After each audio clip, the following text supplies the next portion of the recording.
In a city built from glass towers and buried secrets, a mafia boss sees what everyone else ignores. A woman dying slowly behind perfect makeup and polite smiles. Her boyfriend's fists have taught her to disappear. But when Luca Devereaux, Chicago's most feared crime lord, quietly asks, "Who hurt you?" Inside a corporate boardroom, the question shatters years of silence. Now she stands between two dangerous men, one who breaks her in private and one whose protection might cost her soul. This is a story about violence, power, and the terrifying choice between surviving alone or trusting the devil himself. Hit that like button, drop your city in the comments so I can see how far this story travels, and buckle up. Because what comes next will show you that sometimes freedom only arrives when you stop running from the darkness and walk straight into it. Oh, Mama Shiman. The rain came down like broken glass. Celine Vale stood outside the Apex Properties Tower at 6:47 in the morning, staring at the revolving doors like they might swallow her whole. Her ribs ached beneath the carefully buttoned blazer.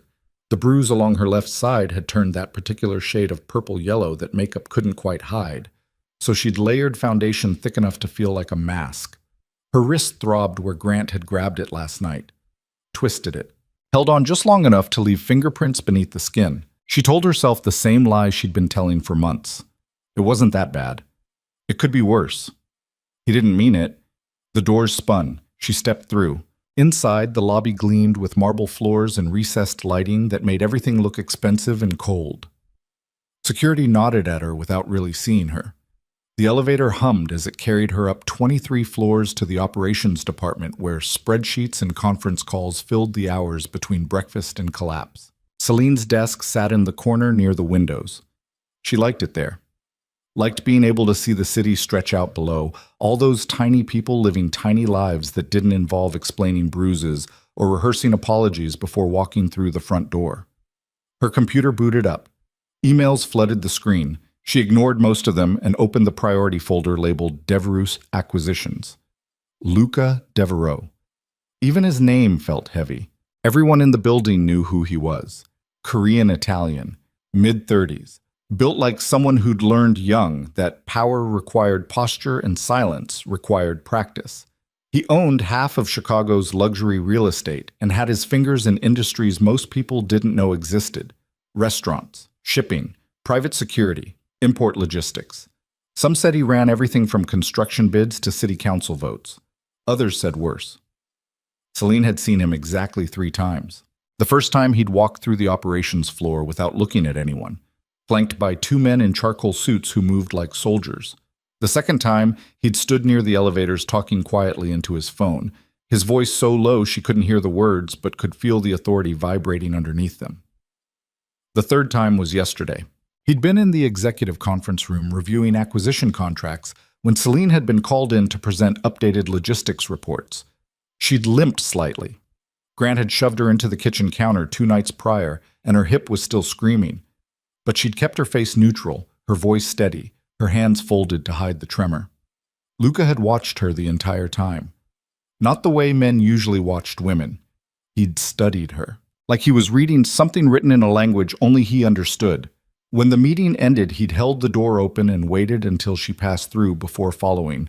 His voice had been quiet, calm. "You're favoring your left side." Celine had frozen. "I'm fine." That wasn't a question. She'd turned. Met his eyes for the first time. They were dark, unreadable, but not unkind. "I tripped," she'd said. "Clumsy." Luca hadn't blinked. "People trip forward. You're protecting your ribs." The air between them had gone still. Celine's throat had tightened, her pulse hammered. She'd spent years perfecting the art of deflection, of smiling through pain, of making excuses sound believable. But standing there beneath the fluorescent lights with Luca Devereaux, watching her like she was a puzzle he intended to solve, all her carefully rehearsed lies felt paper-thin. "I'm fine," she'd repeated. He'd nodded slowly, stepped back, given her space. But before walking away, he'd said something that had stayed with her all night. "When you're ready to stop lying, I'll still be here." Now sitting at her desk, staring at emails she couldn't focus on, Celine replayed those words over and over until they didn't sound like concern anymore. They sounded like a threat. The morning crawled by. Celine answered emails, reviewed shipping manifests, coordinated schedules between 3 different property management teams. Her phone buzzed constantly. Most of the messages were work-related. 4 were from Grant. "Where are you? Why didn't you answer, 'You're ignoring me again'? We need to talk when you get home." She deleted them without responding. Deleting felt like a small rebellion, a tiny fist thrown at a wall too thick to break. At 10:30, her supervisor Linda stopped by her desk holding a coffee cup and wearing that tight smile people used when delivering bad news. "Morning, Celine, how are you?" "Fine?" "Good, good." Linda sipped her coffee. "Listen, I need you in conference room B at 11. Mr. Devereaux requested you specifically for the logistics briefing." Celine's stomach dropped. "Me?" "Yes. He was impressed with your report yesterday." Linda's smile sharpened. "Don't overthink it. Just be professional." She walked away before Celine could respond. The next 30 minutes passed like waiting for a sentencing. Celine reapplied her makeup in the bathroom, checked her blazer for wrinkles, straightened her collar. The woman staring back from the mirror looked composed, competent, calm. The bruises didn't show. At exactly 11 o'clock, she walked into conference room B. Luca Devereaux sat at the head of the table, one hand resting on a stack of contracts, the other holding a pen like a weapon. He wore a charcoal suit tailored so precisely it looked like armor. His hair was dark, pushed back, still slightly damp like he'd showered recently. 2 men stood near the windows. Security, probably, but they might as well have been furniture. Luca's attention was absolute. "Ms. Vale?" He gestured to the chair nearest him. "Sit." Celine sat. The room felt smaller than it should. "I reviewed your logistics proposal," Luca said, sliding a folder across the table. "It's thorough, efficient, better than anything my acquisition team produced last quarter." "Thank you." "I'm not complimenting you." His voice was flat, factual. "I'm stating an observation." Celine opened the folder. Her hands didn't shake. "You identified a routing issue that would have cost us 6 figures in delays," Luca continued. "You also flagged 3 vendor contracts with built-in overcharges that my finance team missed. Either you're extremely competent or everyone else here is extremely lazy." "Both can be true." The corner of his mouth twitched, almost a smile. "Almost. I'm expanding operations into Milwaukee," he said. "I need someone capable of managing cross-state logistics without requiring supervision. I want you." Celine blinked. "You're offering me a promotion?" "I'm offering you a job. Different city, different salary, different expectations." Luca leaned back slightly. "You'll have full operational authority over the Milwaukee acquisitions. Report directly to me. No middle management, no oversight unless you request it." It sounded too good, which meant it probably was. "Why me?" Celine asked carefully. Luca's gaze didn't waver. "Because you notice things other people ignore. Because you solve problems instead of creating them. And because," he paused, "you're better than this place." The compliment landed wrong. Too personal. Too sharp. "I'll need time to think about it," Celine said. "Take a week." Luca stood. The meeting was over. "But understand something, Ms. Vale. Whatever you're running from won't stop chasing you just because you stay still." Celine's breath caught. "I don't know what you mean." Luca walked toward the door, stopped, turned halfway back. "Yes," he said quietly. "You do." Then he left. Celine sat alone in the conference room for 5 full minutes before her hands started shaking. Bam! She didn't go home. Not right away. Instead, Celine stayed late at the office, buried herself in work, and ignored the 17 messages that accumulated on her phone between noon and 8 p.m. Most were from Grant. A few were from Linda asking about the meeting. One was from her mother asking if she'd be home for Thanksgiving. Celine deleted everything. By the time she finally left the building, the city had gone dark. Rain still fell in sheets, turning the streets into black mirrors reflecting neon and headlights. Celine's apartment was a 40-minute train ride from downtown. She hated the train, hated the strangers pressed too close, hated the fluorescent lights that made everyone look half dead. But it was better than going home early. Grant hated when she came home late, which was exactly why she did it. The apartment building was old, cracked brick, rusted fire escapes, a front door that didn't lock properly. Celine climbed 3 flights of stairs, her ribs protesting every step, and stopped outside apartment 3F. The lights were on inside. Grant was home. She stood in the hallway, keys in hand, practicing her breathing. In, out, in. The door opened before she could unlock it. Grant stood in the doorway wearing sweatpants and a wrinkled t-shirt, his hair messy, his jaw tight. He was handsome in that effortless way some men were, tall, broad-shouldered, with green eyes that could look warm when he wanted them to. Right now, they looked cold. "You're late. Work ran over.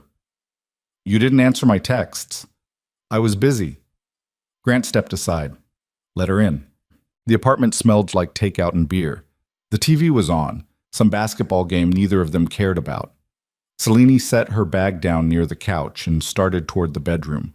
Grant's hand caught her wrist. Not hard. Not yet. "Don't walk away from me." Celine stopped. "I'm tired, Grant." "I don't care." His grip tightened. "You ignored me all day.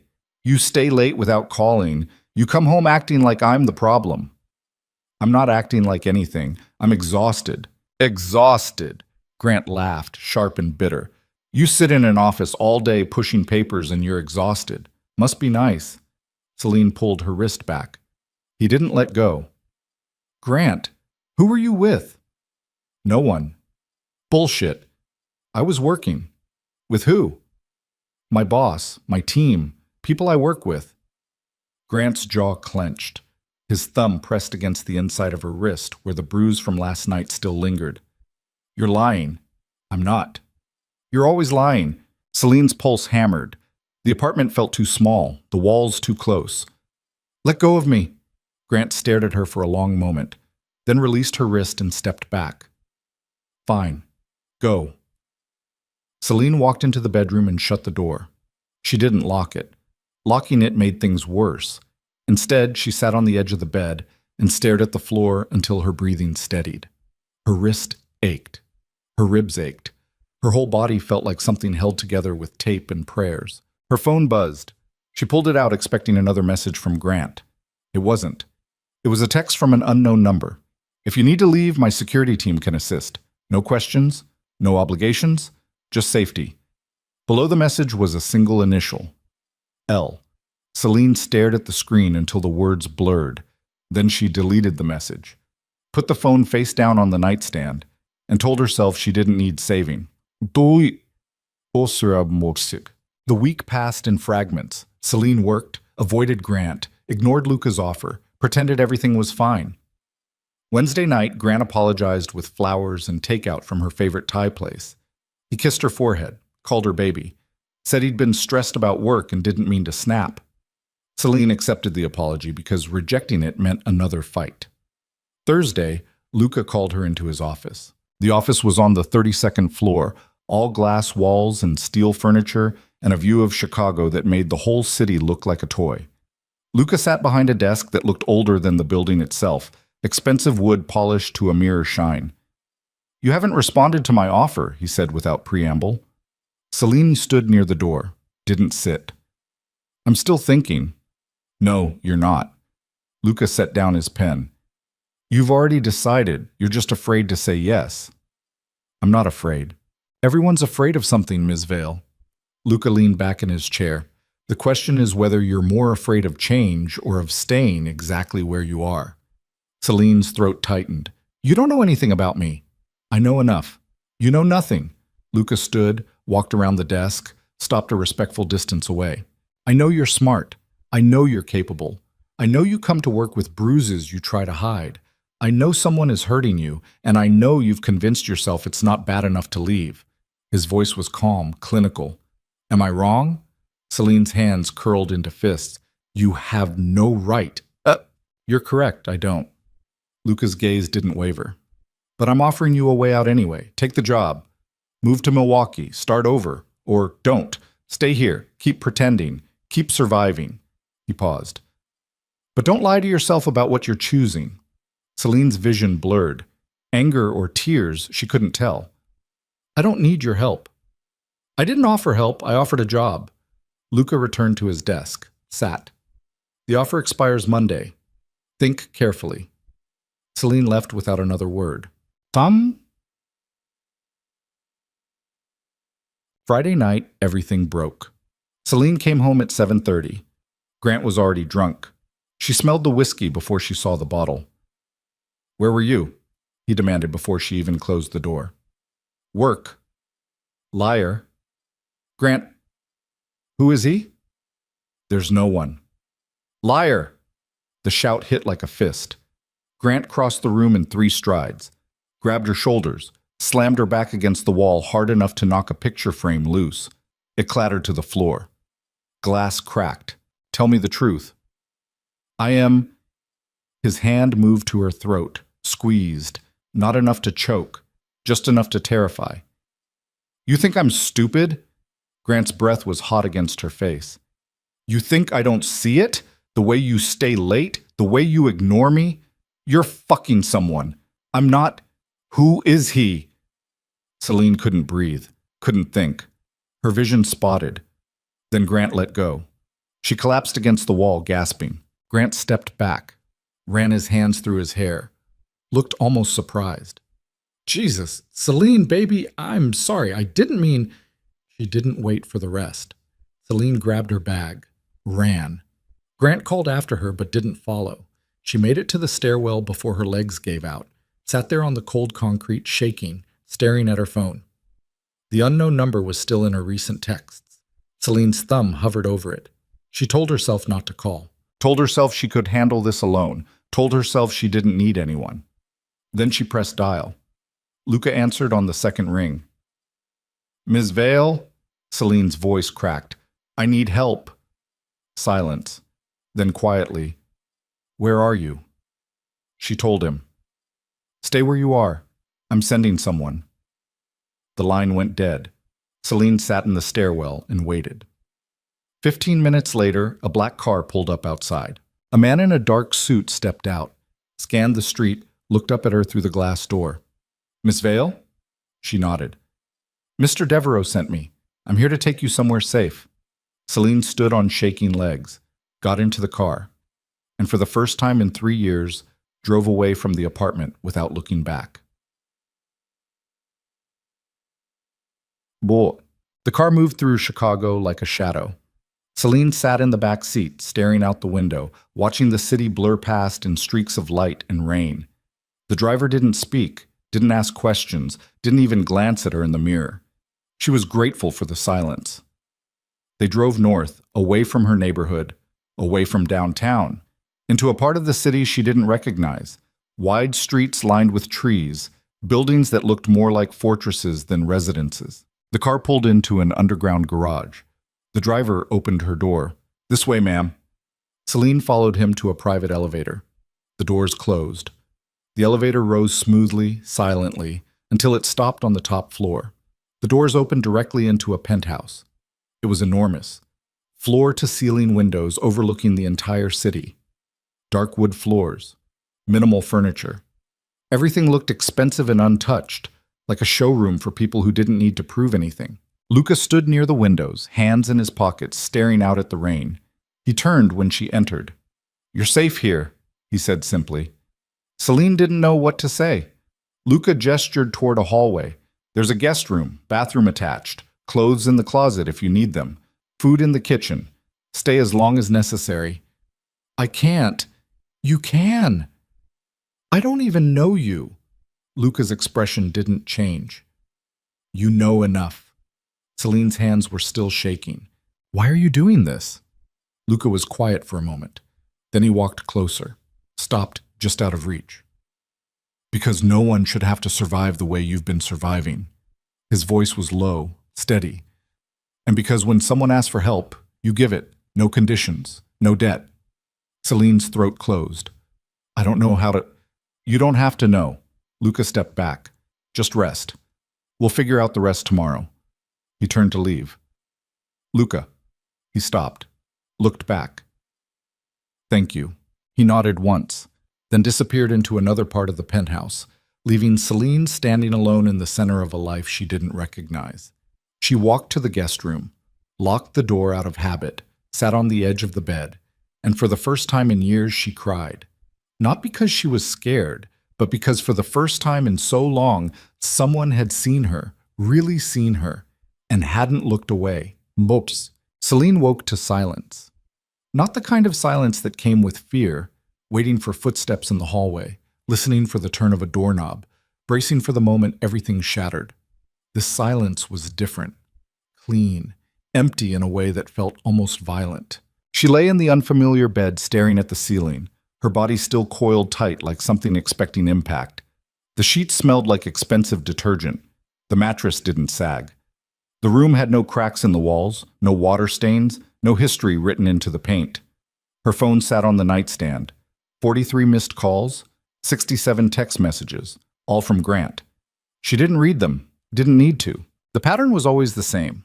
Apologies first, then confusion, then anger, then threats wrapped in concern, then promises to change, then more anger when the promises didn't work. Celine turned the phone face down and stood. Her reflection in the bathroom mirror looked wrong. Same face, same bruises half hidden beneath yesterday's makeup. But something in her eyes had shifted, like a wire pulled too tight for too long had finally snapped.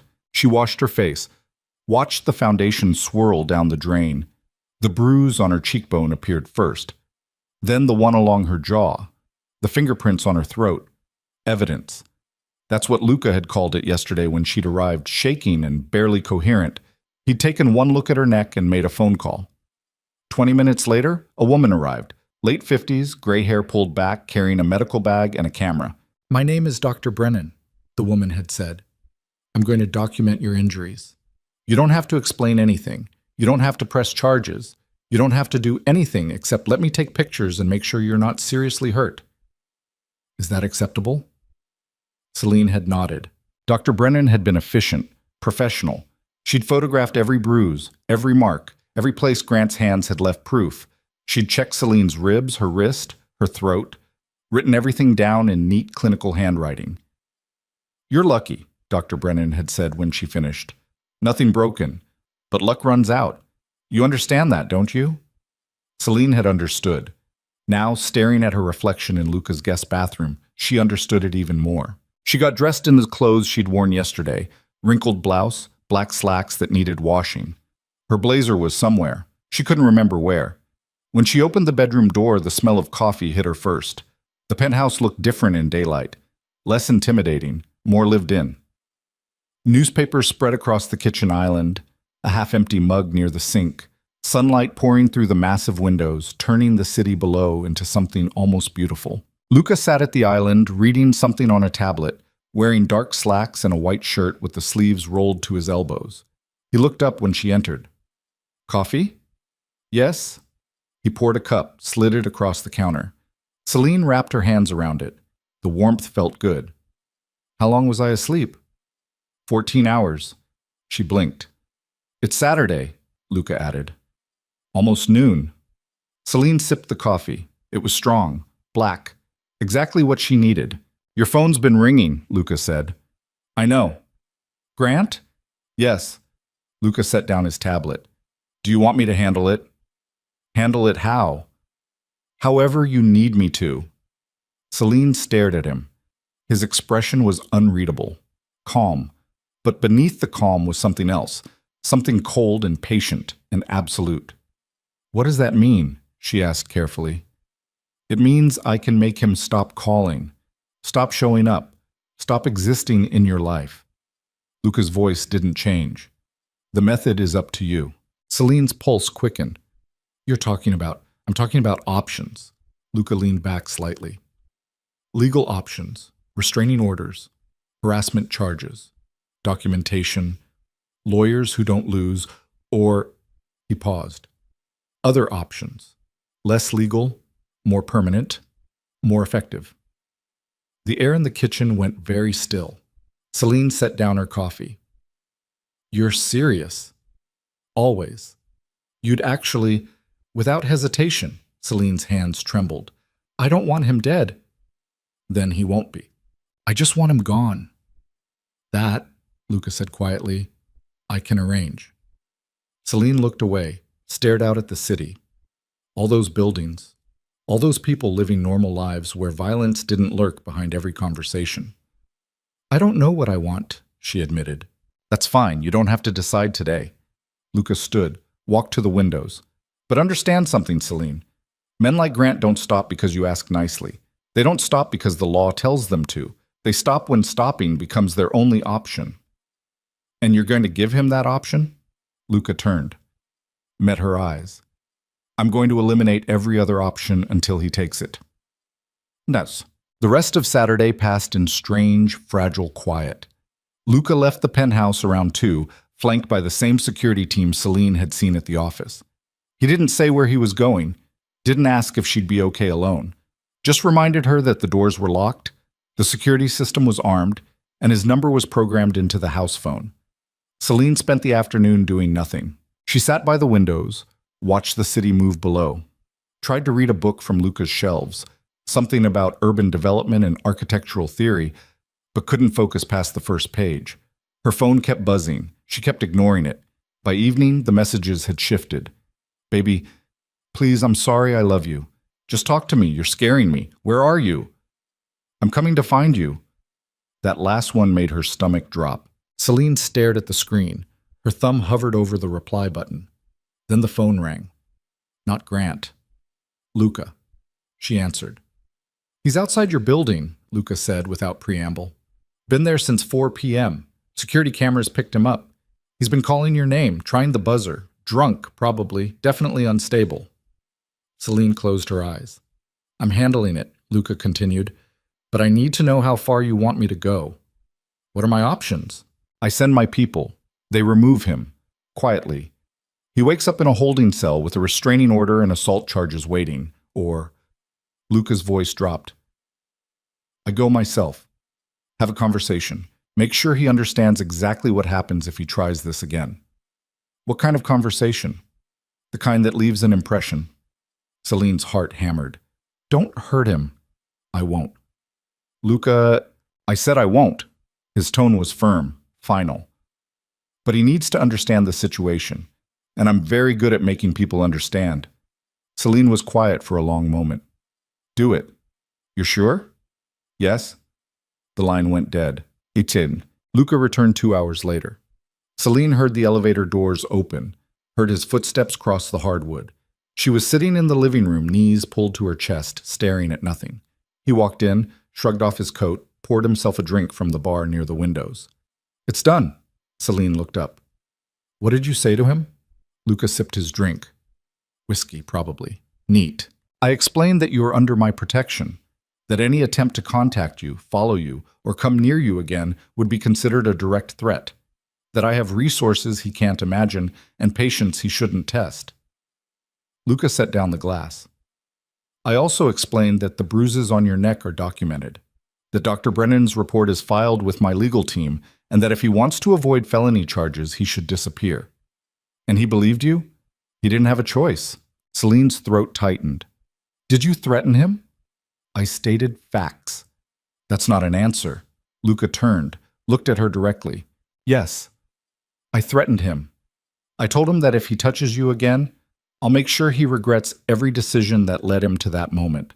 I told him I know where he works, where he drinks, who his friends are, and how much debt he's carrying. I told him that disappearing is the smartest thing he'll ever do. He paused. And I told him that if he's too stupid to disappear, I'll make him.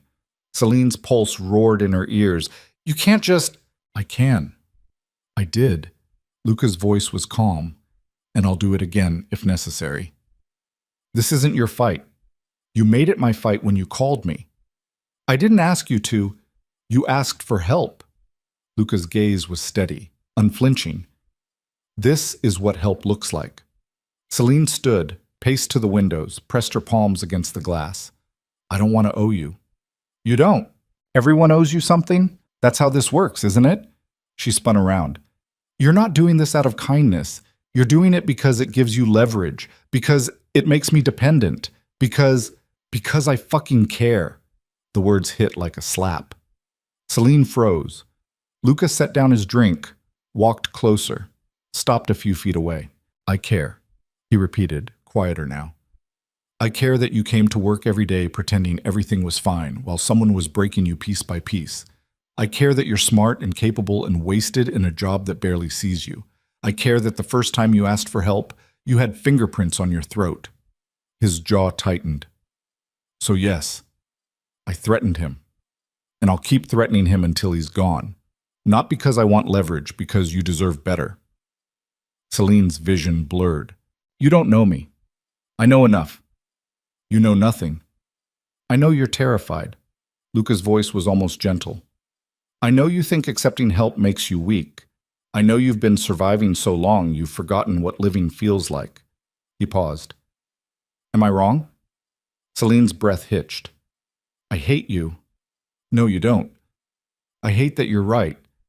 I know. She turned away, wiped her eyes. What happens now? Now, Luca said. You decide what you want. Stay here. Go back. Take the job in Milwaukee. Disappear completely.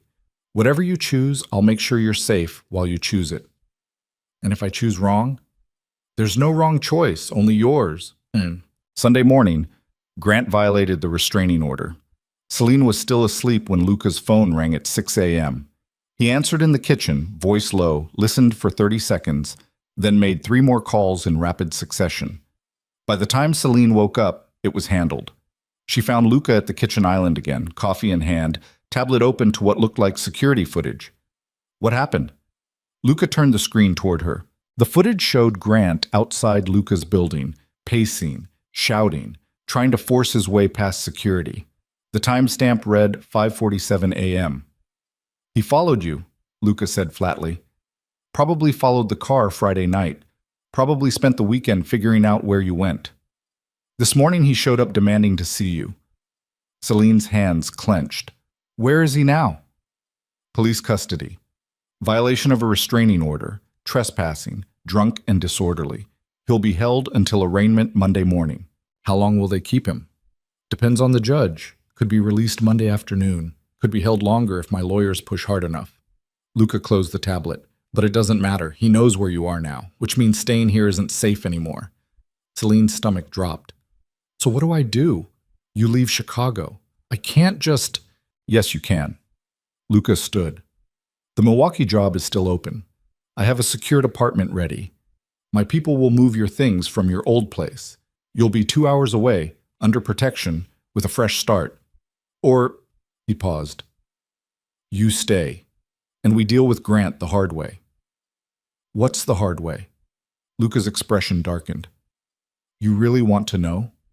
Celine was quiet for a long moment. No. Then take the job. Leave today. Today? Now. By noon, Celine was in a car heading north on I-94. Everything had happened so fast she barely remembered packing. Luca's people had moved through the penthouse like ghosts, efficient and silent, boxing up the few belongings she'd brought.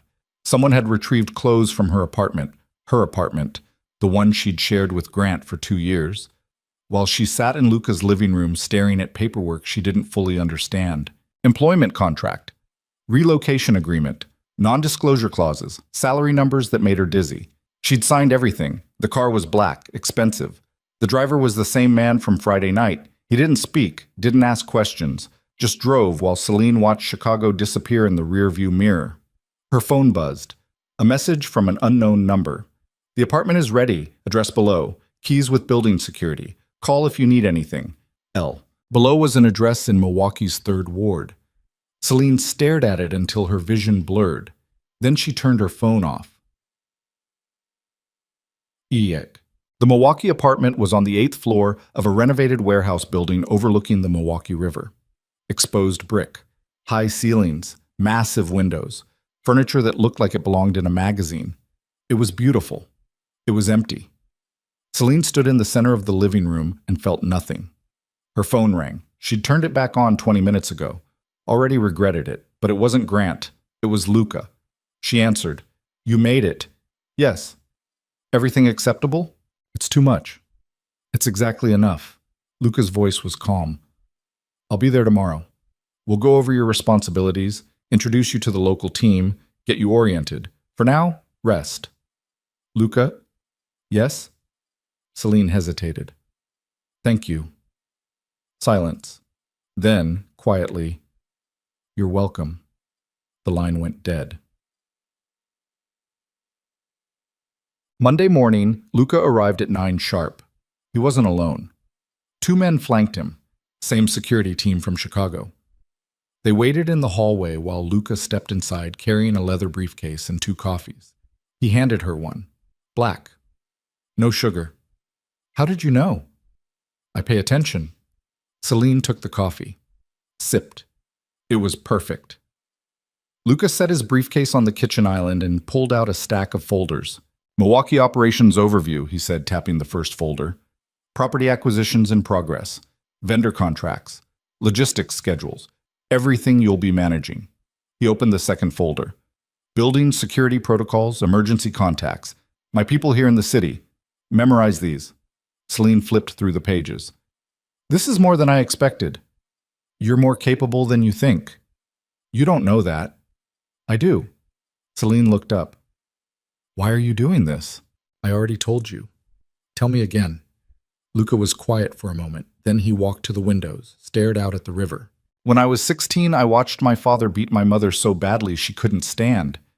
He did it because dinner was late, because she'd questioned him, because he could. Luca's voice was flat, emotionless. I was too young to stop him, too weak, too afraid. She stayed with him for 5 more years before he finally killed her. He turned, met Celine's eyes.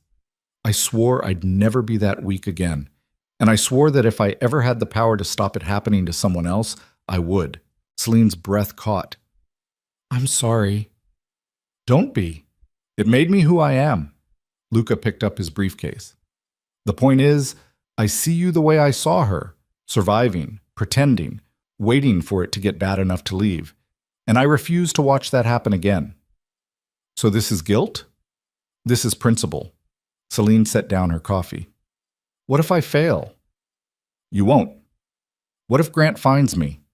He won't. You can't promise that. Luca walked closer, stopped just within reach. Yes, he said quietly. I can. The first week passed in a blur of work. Celine threw herself into the job like drowning. Vendor meetings, site inspections, logistics coordination. She worked 12-hour days and came home exhausted enough to collapse without thinking. It helped. Thinking was dangerous. Thinking meant remembering Grant's hands around her throat. Meant wondering if he'd found her yet. Meant replaying Luca's confession over and over until the words lost meaning. I see you the way I saw her. Celine didn't want to be seen. Being seen meant being vulnerable. Being vulnerable meant getting hurt. Thursday afternoon, she was reviewing shipping manifests in her new office. Smaller than Chicago, but private, with a view of the city. When her phone rang. Chicago area code. Unknown number. She almost didn't answer. Hello? Celine Vale? The voice was male, professional, clipped. Yes. This is Detective Morris with the Chicago Police Department. I'm calling regarding Grant Mercer. Celine's pulse spiked. What about him? Mr. Mercer was released from custody Monday afternoon. Tuesday morning, he filed a missing persons report claiming you'd been taken against your will. We've opened an investigation. The room tilted. I wasn't taken. That's what we need to confirm. Can you come down to the station to make a statement? I'm in Milwaukee. Then we can send someone to you. When are you available? Celine's hands shook. I don't understand. I left willingly. I have a new job, a new apartment. I'm fine. Mr. Mercer claims otherwise. He says you were coerced by your employer. He's filed a formal complaint alleging kidnapping and extortion. Celine's vision blurred. That's insane. Maybe, but we still need your statement. Can you meet with an officer tomorrow? Yes. Fine, whatever. Thank you, Ms. Vale. Someone will be in touch. The line went dead. Celine sat frozen at her desk. Then she called Luca. He answered immediately. What happened? She told him. Luca was silent for 3 long seconds. Then, I'll handle it. How? My lawyers will contact the detective. Provide documentation. Prove you left voluntarily. Provide evidence of Grant's abuse. By the end of the day, the investigation will be closed. And if it's not, it will be. Luca, trust me. I don't know if I can. Then trust that I'm very good at making problems disappear. The line went dead. Friday, the investigation was officially closed. Detective Morris called personally. Ms. Vale, after reviewing the evidence provided by your legal team, we've determined there's no basis for Mr. Mercer's claims. The case is closed. I apologize for any inconvenience. Celine exhaled for what felt like the first time in days. Thank you. One more thing. Morris paused. Mr. Mercer has been instructed to cease all contact with you. Violation will result in immediate arrest. If he tries to reach out, call us. Understood? Understood. The relief lasted exactly 6 hours. That evening, Celine came home to find her apartment door ajar. Not broken, not forced, just open. Her heart stopped. She pulled out her phone, dialed Luca. Don't go inside, he said immediately. Get out of the building, now. Someone's been here. I know, security flagged it 10 minutes ago. I'm already on my way. How did they… Celine, get out of the building. She turned, ran for the stairs.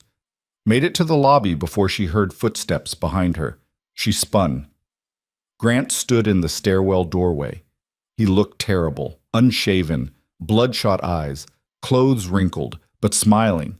That same smile he used to wear before everything went wrong.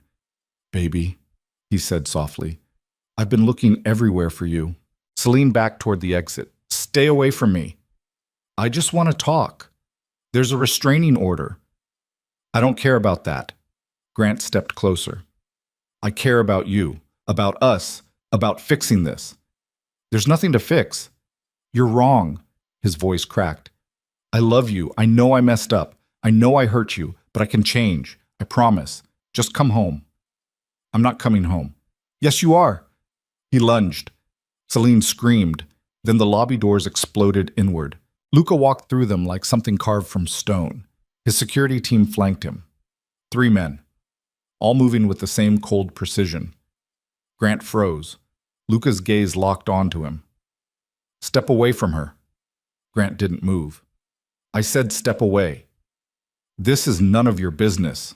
Luca crossed the lobby in 4 strides, grabbed Grant by the collar, slammed him against the wall hard enough to crack plaster.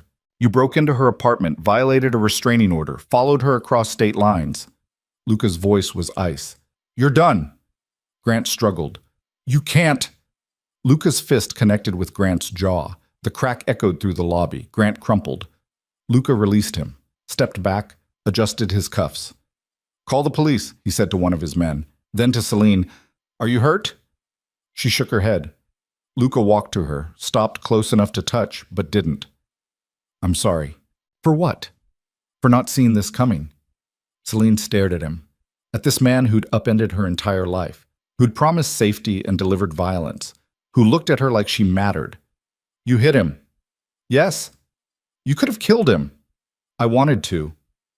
Why didn't you? Luca's expression softened slightly. Because you asked me not to. Police sirens wailed in the distance. Grant groaned on the floor. And Celine realized with absolute clarity that she was standing at a cliff's edge with no way back. She could run, go into hiding, disappear into some quiet life where men like Grant and men like Luca couldn't find her, or she could step forward, into the darkness, into Luca's world, into whatever came next. The sirens grew louder. Celine made her choice.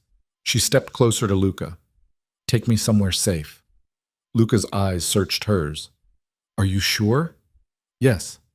He nodded once, then took her hand and led her out of the building. Behind them, Grant screamed her name until the police dragged him away. And Celine didn't look back.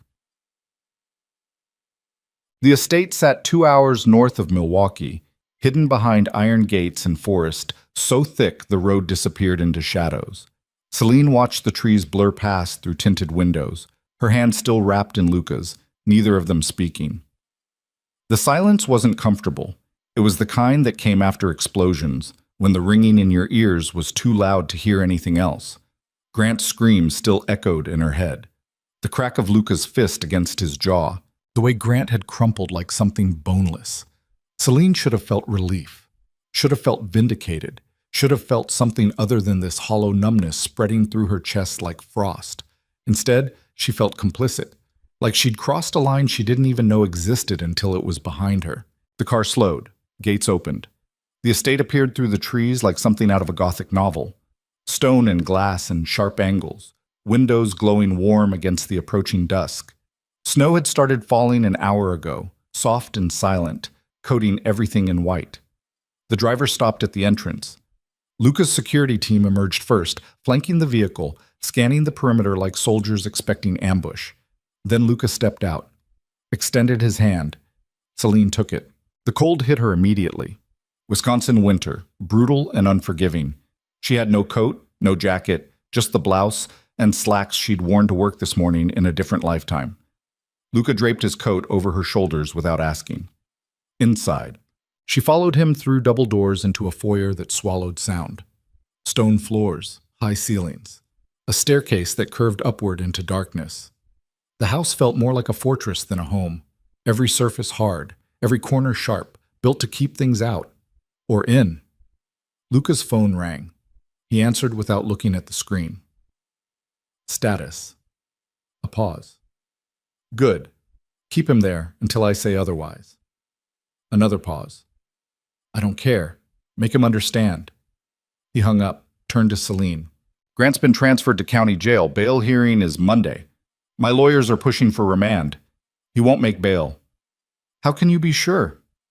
Because I own the judge. Celine's stomach dropped. What? Luca walked past her toward what looked like a study. She followed. The room was all dark wood and leather, shelves lined with books that looked red, a desk that probably cost more than her entire apartment back in Chicago. Luca poured 2 glasses of whiskey, handed her one. Drink. She didn't, just held the glass, feeling the weight of it. You own a judge. I own several. That's corruption. That's survival. Luca sipped his drink. The system doesn't protect people like you, Celine. It protects people like Grant. Men who know how to smile in court, how to apologize convincingly, how to make you look unstable while they look reasonable. He set down his glass. So yes, I own judges, lawyers, cops. Anyone who can tip the scales in the right direction when the scales are already rigged. Celine's hands shook. This is insane. This is reality. No. Reality is laws and consequences, and you think laws protected you? Luca's voice was sharp now, cold. You had a restraining order. He violated it. You had evidence. He ignored it. You called the police. They did nothing until I made them do something. He stepped closer. Don't lecture me about reality when you've been living in denial for 3 years. The words hit like a slap. Celine set down her glass before she dropped it. I need air. You need to face what's happening. I need to not be in this room with you right now. She turned, walked out, found herself in a hallway lined with windows overlooking the forest. Snow fell heavier now, blanketing the trees, turning the world into something silent and suffocating. Her reflection stared back at her from the glass. She barely recognized herself. Footsteps behind her, Luca. I shouldn't have said that, but you did. You're not in denial anymore. I know that. Celine laughed, bitter and sharp. You don't know anything. You think you saved me? You think dragging me into your world of own judges and broken jaws is saving me? She spun around. You're just another man who thinks he knows what's best for me. Luca's jaw tightened. I'm nothing like him. Aren't you? You control things. You manipulate outcomes. You use violence to solve problems. To protect you. I didn't ask for protection.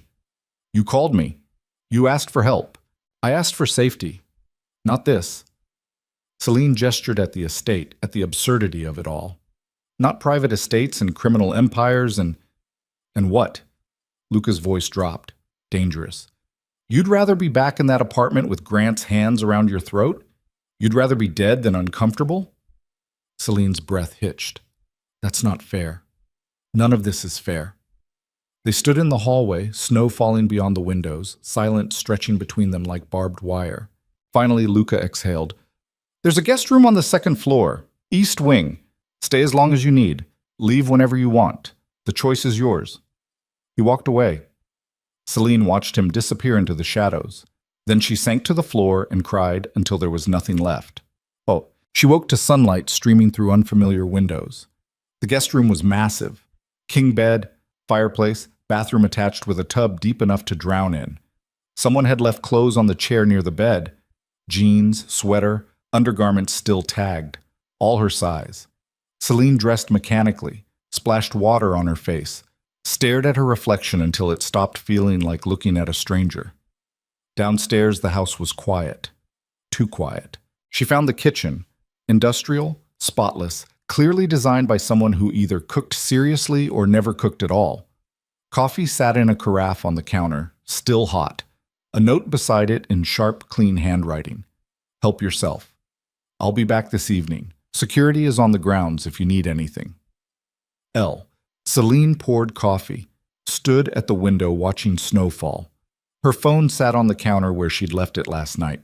23 missed calls, 17 voicemails, all from numbers she didn't recognize. She played the first one. Grant's voice, slurred and desperate. Baby, please call me back. I know I messed up. I know you're scared, but you have to understand that man is dangerous. He's manipulating you. She deleted it. The second voicemail was from a woman. Ms. Vale, this is Rebecca Chen with Channel 7 News. We're running a story about allegations of corporate coercion and abusive relationships in Chicago's real estate sector. We'd love to get your comment. Please call. Delete. Third voicemail. Male, professional. Celine Vale, this is Marcus Webb, attorney for Grant Mercer. My client is alleging that you've been coerced into making false statements under duress. We'd like to discuss. Delete. Celine set down the phone. Her hands weren't shaking anymore. They were numb. She spent the day wandering the estate like a ghost. The house was enormous. Library, gym, indoor pool, rooms she couldn't identify the purpose of. Everything expensive, everything untouched. Like a museum to a life no one actually lived. By the time Luca returned that evening, Celine was sitting in the library with a book she hadn't read a single page of. He appeared in the doorway carrying a manila envelope. We need to talk. Celine set down the book. About what? Luca crossed the room, sat in the chair across from her, opened the envelope, pulled out photographs. He slid them across the coffee table. Celine looked down. The first photo showed Grant outside Luca's Chicago building. The second showed him at her old apartment. The third showed him talking to someone Celine didn't recognize. A man in an expensive suit, gray hair, sharp eyes. Who is that? She asked. Vincent Castellano, Grant's lawyer, also a fixer for several organized crime families in Chicago. Luca pulled out another photo. This was taken 3 days ago. Grant meeting with Castellano and 2 other men. One of them is Marco Santini, runs loan sharking and extortion out of the South Side. The other is James Kwan, enforcer. Celine's pulse quickened. Why is Grant meeting with criminals? Because he owes them money, a lot of money, gambling debts, over $200,000. The room tilted. What? He's been borrowing from Santini for 18 months, using your shared bank account to make payments. When you left, he defaulted. Now Santini wants his money, and Grant is desperate. Celine's throat closed. How do you know this? I know everything, Celine. It's how I stay alive. She stared at the photos, at Grant's face, at the desperation written across it. He used my money to pay criminals. Yes. And now they're coming after him. And you. Luca pulled out another document. Santini's people have been asking about you, where you work, where you live, how much you're worth. He met her eyes. They think you're leverage. Celine's hands clenched. This can't be real. It's very real. Why didn't you tell me sooner? Because you weren't ready to hear it. And I'm ready now? Luca leaned back. You're sitting here instead of running. That's progress. Celine stood, paced to the window, snow falling, always falling. What do I do? You let me handle it. Handle it how? I talked to Santini, explain the situation, make it clear you're not involved, pay off Grant's debt if necessary. You'd do that? To keep you safe? Without hesitation. Celine turned. And what do you get in return? Luca's expression didn't change. Nothing. I don't believe you. I don't care. Everyone wants something, Luca. What do you want?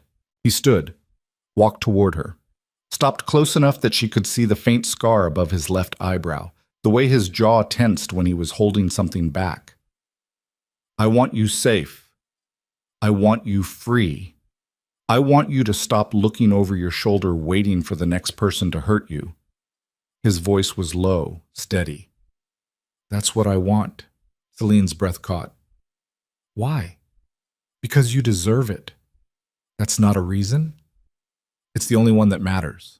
They stood in the dim light of the library, snow falling beyond the windows, the space between them charged with something Celine couldn't name. Then her phone rang. She pulled it out. Unknown number. Answered before she could think better of it. Hello? Static, breathing, then a voice, male, unfamiliar. Celine Vale? Who is this? Someone who knows where you are. Someone who knows what you're worth. The voice was calm, almost friendly. Grant sends his regards, says you two have unfinished business. Celine's blood froze.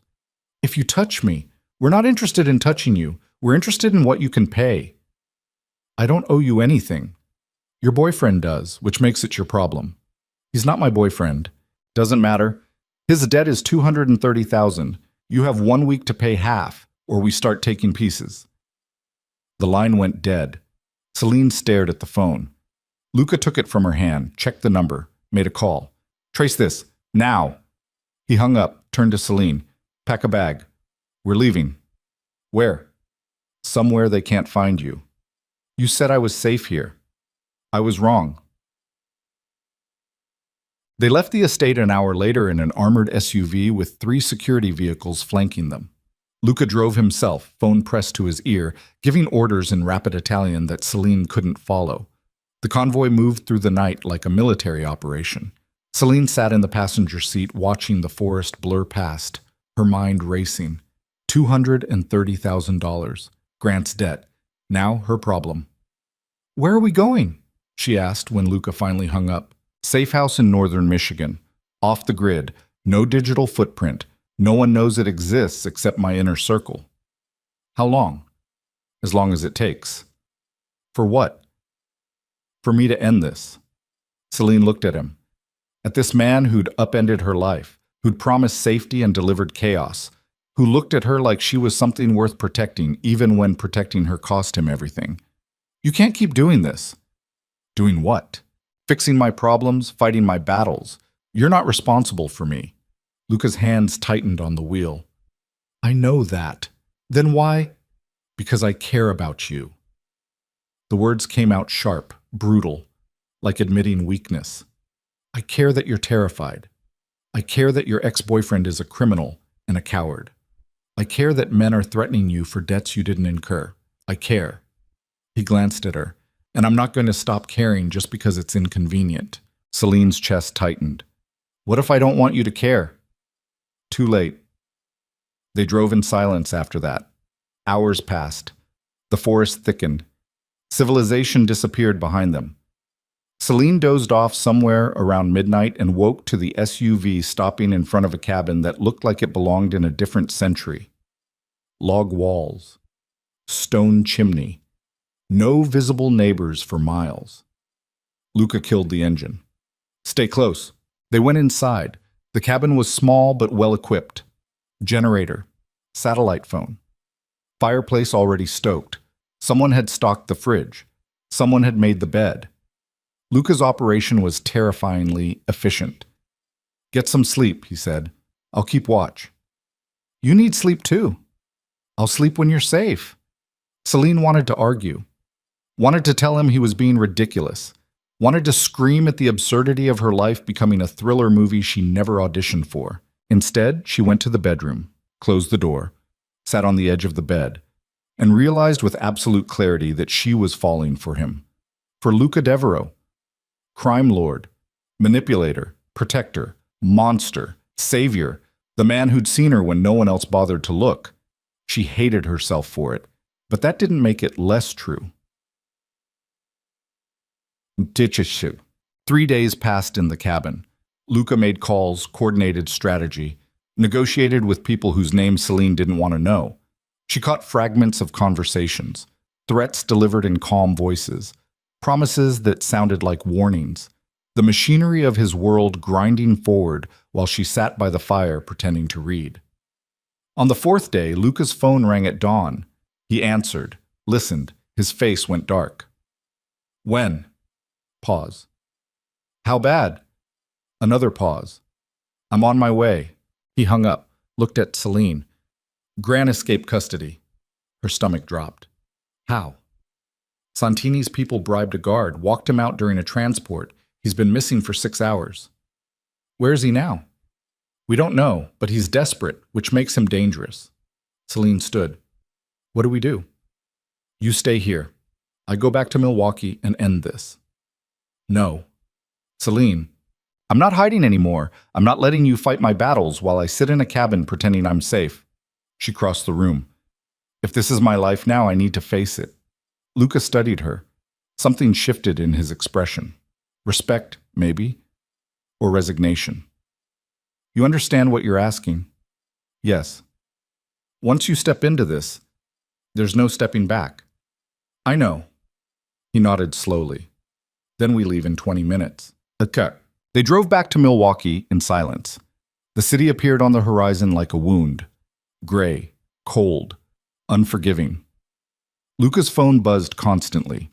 Updates, sightings, intel.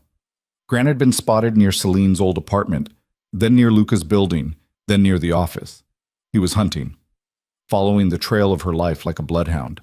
They arrived at Luca's Milwaukee building just after noon.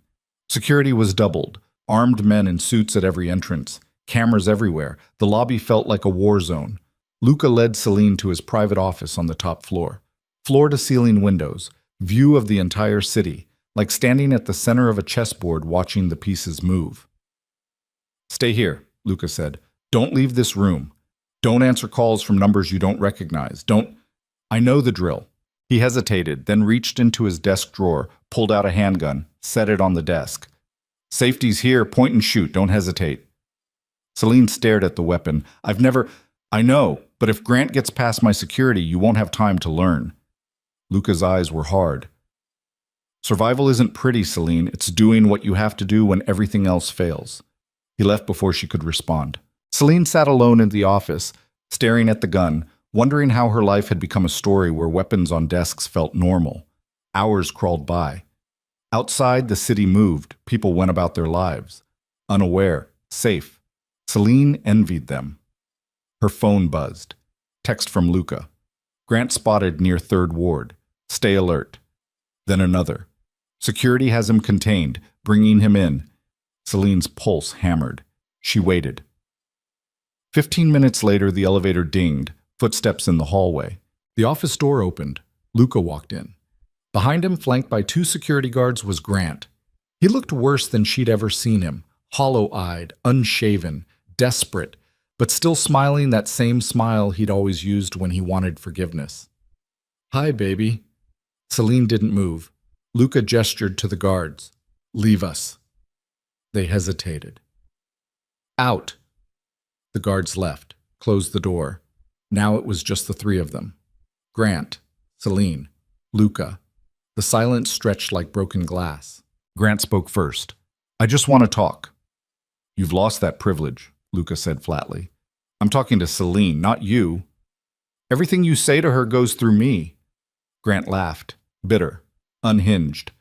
You really think you're protecting her? You really think dragging her into your criminal empire is helping? He looked at Celine. He owns judges, baby. He owns cops. He's not a businessman. He's a gangster. And you're just another asset. Celine's hands clenched. I'm not your baby. I'm not your anything. We had 3 years together. You had 3 years of control. I had 3 years of survival. Grant's smile cracked. I loved you. You don't know what love is. And he does? Grant gestured at Luca. He's using you. Once you're not useful anymore, he'll discard you like everyone else. Luca stepped forward. Enough. Tell her the truth, Grant said. Tell her why you really hired her. Tell her about the property development deal with Santini. Tell her you needed someone clean to sign contracts because your name would raise flags. Tell her, shut up. Tell her she's been laundering money for the mob without even knowing it. The words hit like bullets. Celine's vision tunneled. What? Luca turned, met her eyes, and said nothing, which was answer enough. Celine's breath stopped. Tell me he's lying. Luca's jaw tightened. It's more complicated than, tell me he's lying. Silence. Grant laughed. See? He can't. Because it's true. Every contract you signed, every logistics report you filed, every shipment you coordinated, all of it was moving money through legitimate channels to hide where it came from. He looked at Luca. She's not your employee, she's your mule. Celine couldn't breathe, couldn't think. The room spun. Celine, Luca started. Don't. Her voice broke. Don't say my name, don't touch me, don't. She grabbed the gun from the desk, pointed it at Luca. Both men froze. Celine, Luca said carefully, put the gun down. You used me. I protected you. You lied to me. I kept you alive. By turning me into a criminal. Her hands shook. The gun wavered. I trusted you. I believed you. I thought... Her voice cracked. Luca took a step forward. Don't move. He froze. I gave you everything, Celine whispered. I left my entire life. I trusted you when I couldn't trust anyone. And you were using me the whole time. It wasn't like that. Then what was it like? Luca's expression was unreadable. I needed someone clean, someone smart, someone the authorities wouldn't suspect. You were perfect. The words carved through her. So Grant was right. I'm just an asset. No. Then what am I? Luca's mask finally cracked. You're the only thing in my life that isn't built on lies. Celine's hands trembled. Except this was a lie, too. The job was a lie. My feelings aren't. I don't believe you. I don't care, it's still true. Behind them, Grant moved.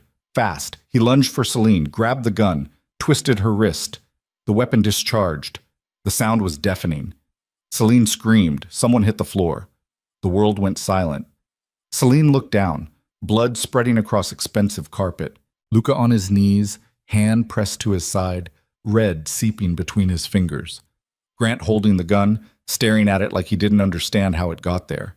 And Celine standing between them both, realizing with absolute horror that everything she'd thought was real had been a performance, and the only truth left was written in blood on the floor. The blood spread too fast. Celine watched it pool beneath Luca's knees, dark and thick against the pale carpet, and something inside her brain simply stopped working. The gun had fired. Someone was bleeding. Grant stood frozen, holding the weapon like it had materialized in his hand without permission. Time fractured. Luca's face had gone white. His hand pressed against his side where the bullet had torn through fabric and flesh. Blood seeped between his fingers, steady and relentless. He didn't scream, didn't collapse, just knelt there, breathing hard through his teeth, eyes locked on Grant. Put the gun down, Luca said. His voice was steady, too steady, like he'd done this before. Grant stared at the weapon, at the blood, at Luca. I didn't mean to put it down. She was going to shoot you, and now you shot me instead. Real improvement, Grant. Luca's jaw clenched, sweat beaded on his forehead. Put the gun down before I bleed out, and my people come through that door and put 3 rounds in your skull. Grant's hands shook. Celine couldn't move, couldn't speak, couldn't do anything except stand there watching the nightmare unfold in real time. Then Grant swung the gun toward her. This is your fault.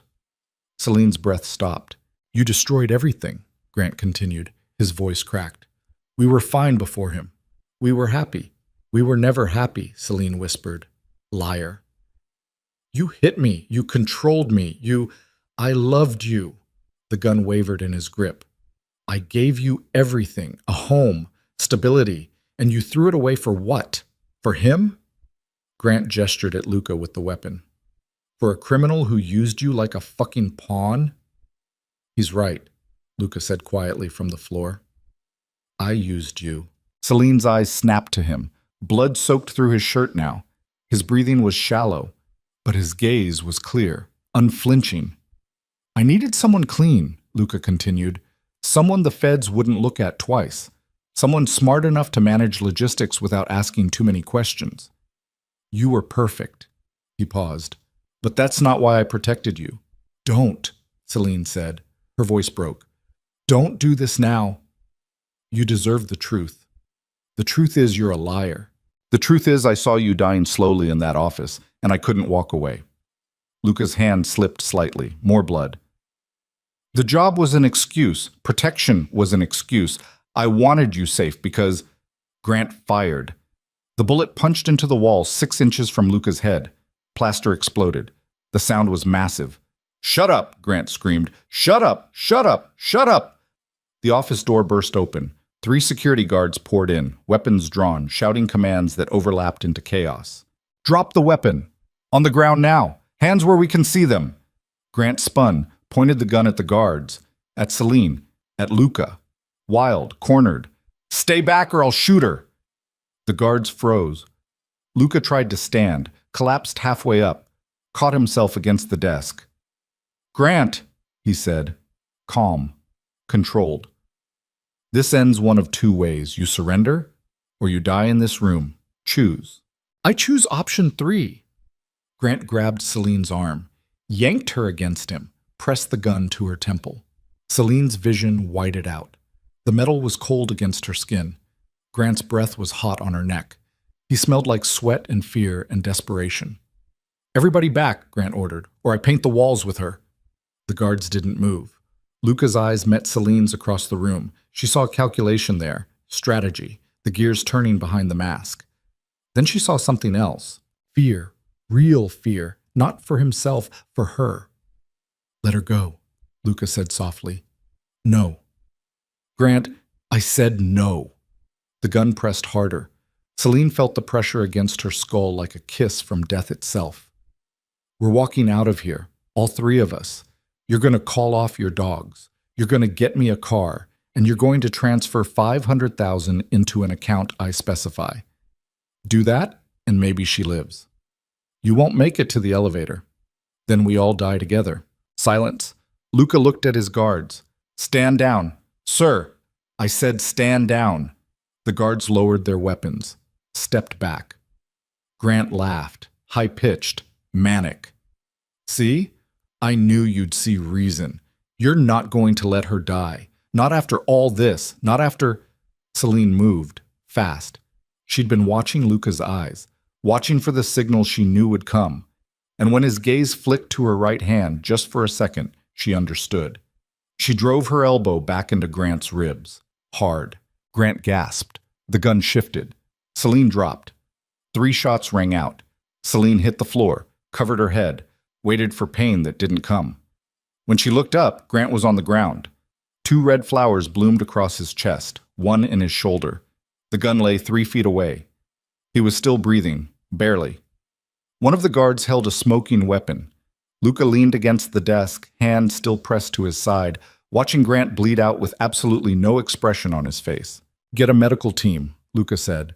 For both of us. Now. The guards moved. Celine crawled to Grant. He stared at the ceiling, eyes glassy, lips moving without sound.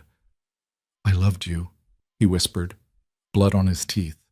I loved you so much. Celine's throat closed. No, you didn't. I did. I do. You loved controlling me. There's a difference. Grant's eyes found hers. Something flickered there. Recognition, maybe. Or regret. Or just the lights going out one by one. I'm sorry. I know. Am I dying? Celine looked at the blood, at the way his breathing rattled. Yes. Grant closed his eyes. Good. Then he stopped moving. Celine sat beside his body and felt nothing. No relief, no grief, no satisfaction. Just emptiness where something used to be. Behind her, Luca slid down the wall, sat on the floor in a spreading pool of his own blood. Celine turned. How bad? Bad enough. You're going to bleed out. Probably. She crawled to him, pressed her hands over his, applied pressure. His blood was warm, sticky, too much of it. Don't you dare die. Wasn't planning on it. I mean it, Luca. Don't you fucking dare. He smiled, faint, pained. That an order? Yes. Then I guess I'll stick around. The medical team arrived 7 minutes later. Paramedics, doctors, people who moved with practiced efficiency, pushing Celine aside, cutting away Luca's shirt, packing the wound with gauze that turned red instantly. Bullet's still in there, one of them said. We need to move him, now. They loaded Luca onto a stretcher. He reached for Celine's hand as they wheeled him past. Stay. Where would I go? Anywhere. You're free now. Celine squeezed his hand. I'll be here when you wake up. Promise? Promise. They took him. Celine stood in the office surrounded by blood and bodies and broken glass and tried to remember what her life had looked like before all of this. She couldn't, mamas. The hospital was private, exclusive, the kind of place where doctors didn't ask questions and security wore suits instead of uniforms. Luca was in surgery for 4 hours. Celine sat in a waiting room that looked more like a hotel lobby, staring at her hands. Grant's blood had dried under her fingernails. Luca's blood stained her sleeves. She should wash, should change, should call someone. But who? Her mother? What would she even say? Hi, Mom. My abusive ex-boyfriend is dead and the crime lord I may be in love with just got shot.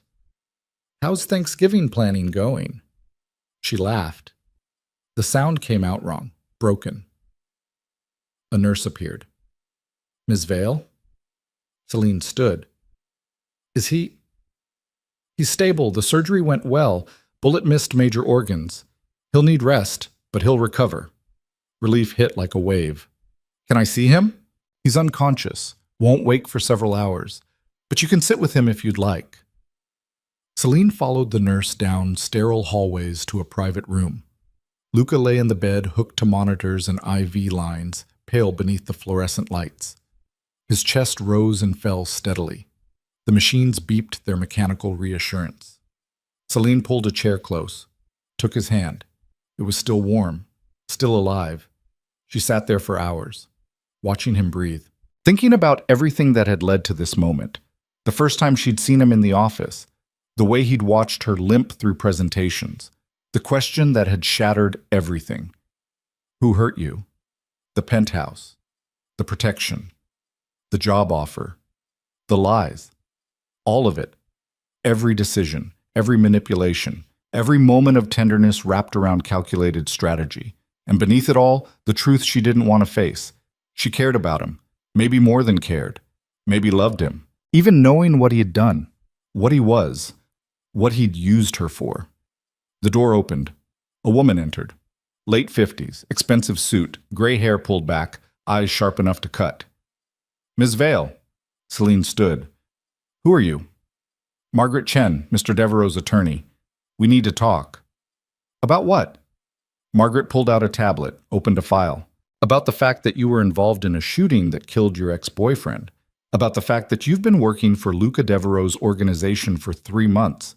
About the paperwork you signed, the contracts you managed, the shipments you coordinated. She looked up. About the fact that if the FBI decides to investigate, you're looking at money laundering charges, racketeering conspiracy, and potentially accessory to murder. Celine's legs went weak. I didn't know. Doesn't matter. Ignorance isn't a defense. Margaret set down the tablet. But I can make this go away. All of it. The investigation, the questions, the liability. I'm very good at making problems disappear. Why would you help me? Because Luca asked me to, before surgery. Said if anything happened to him, I was to make sure you were protected. Legally, financially, completely. Margaret's expression softened slightly. He cares about you, Ms. Vale. More than is wise. More than is safe.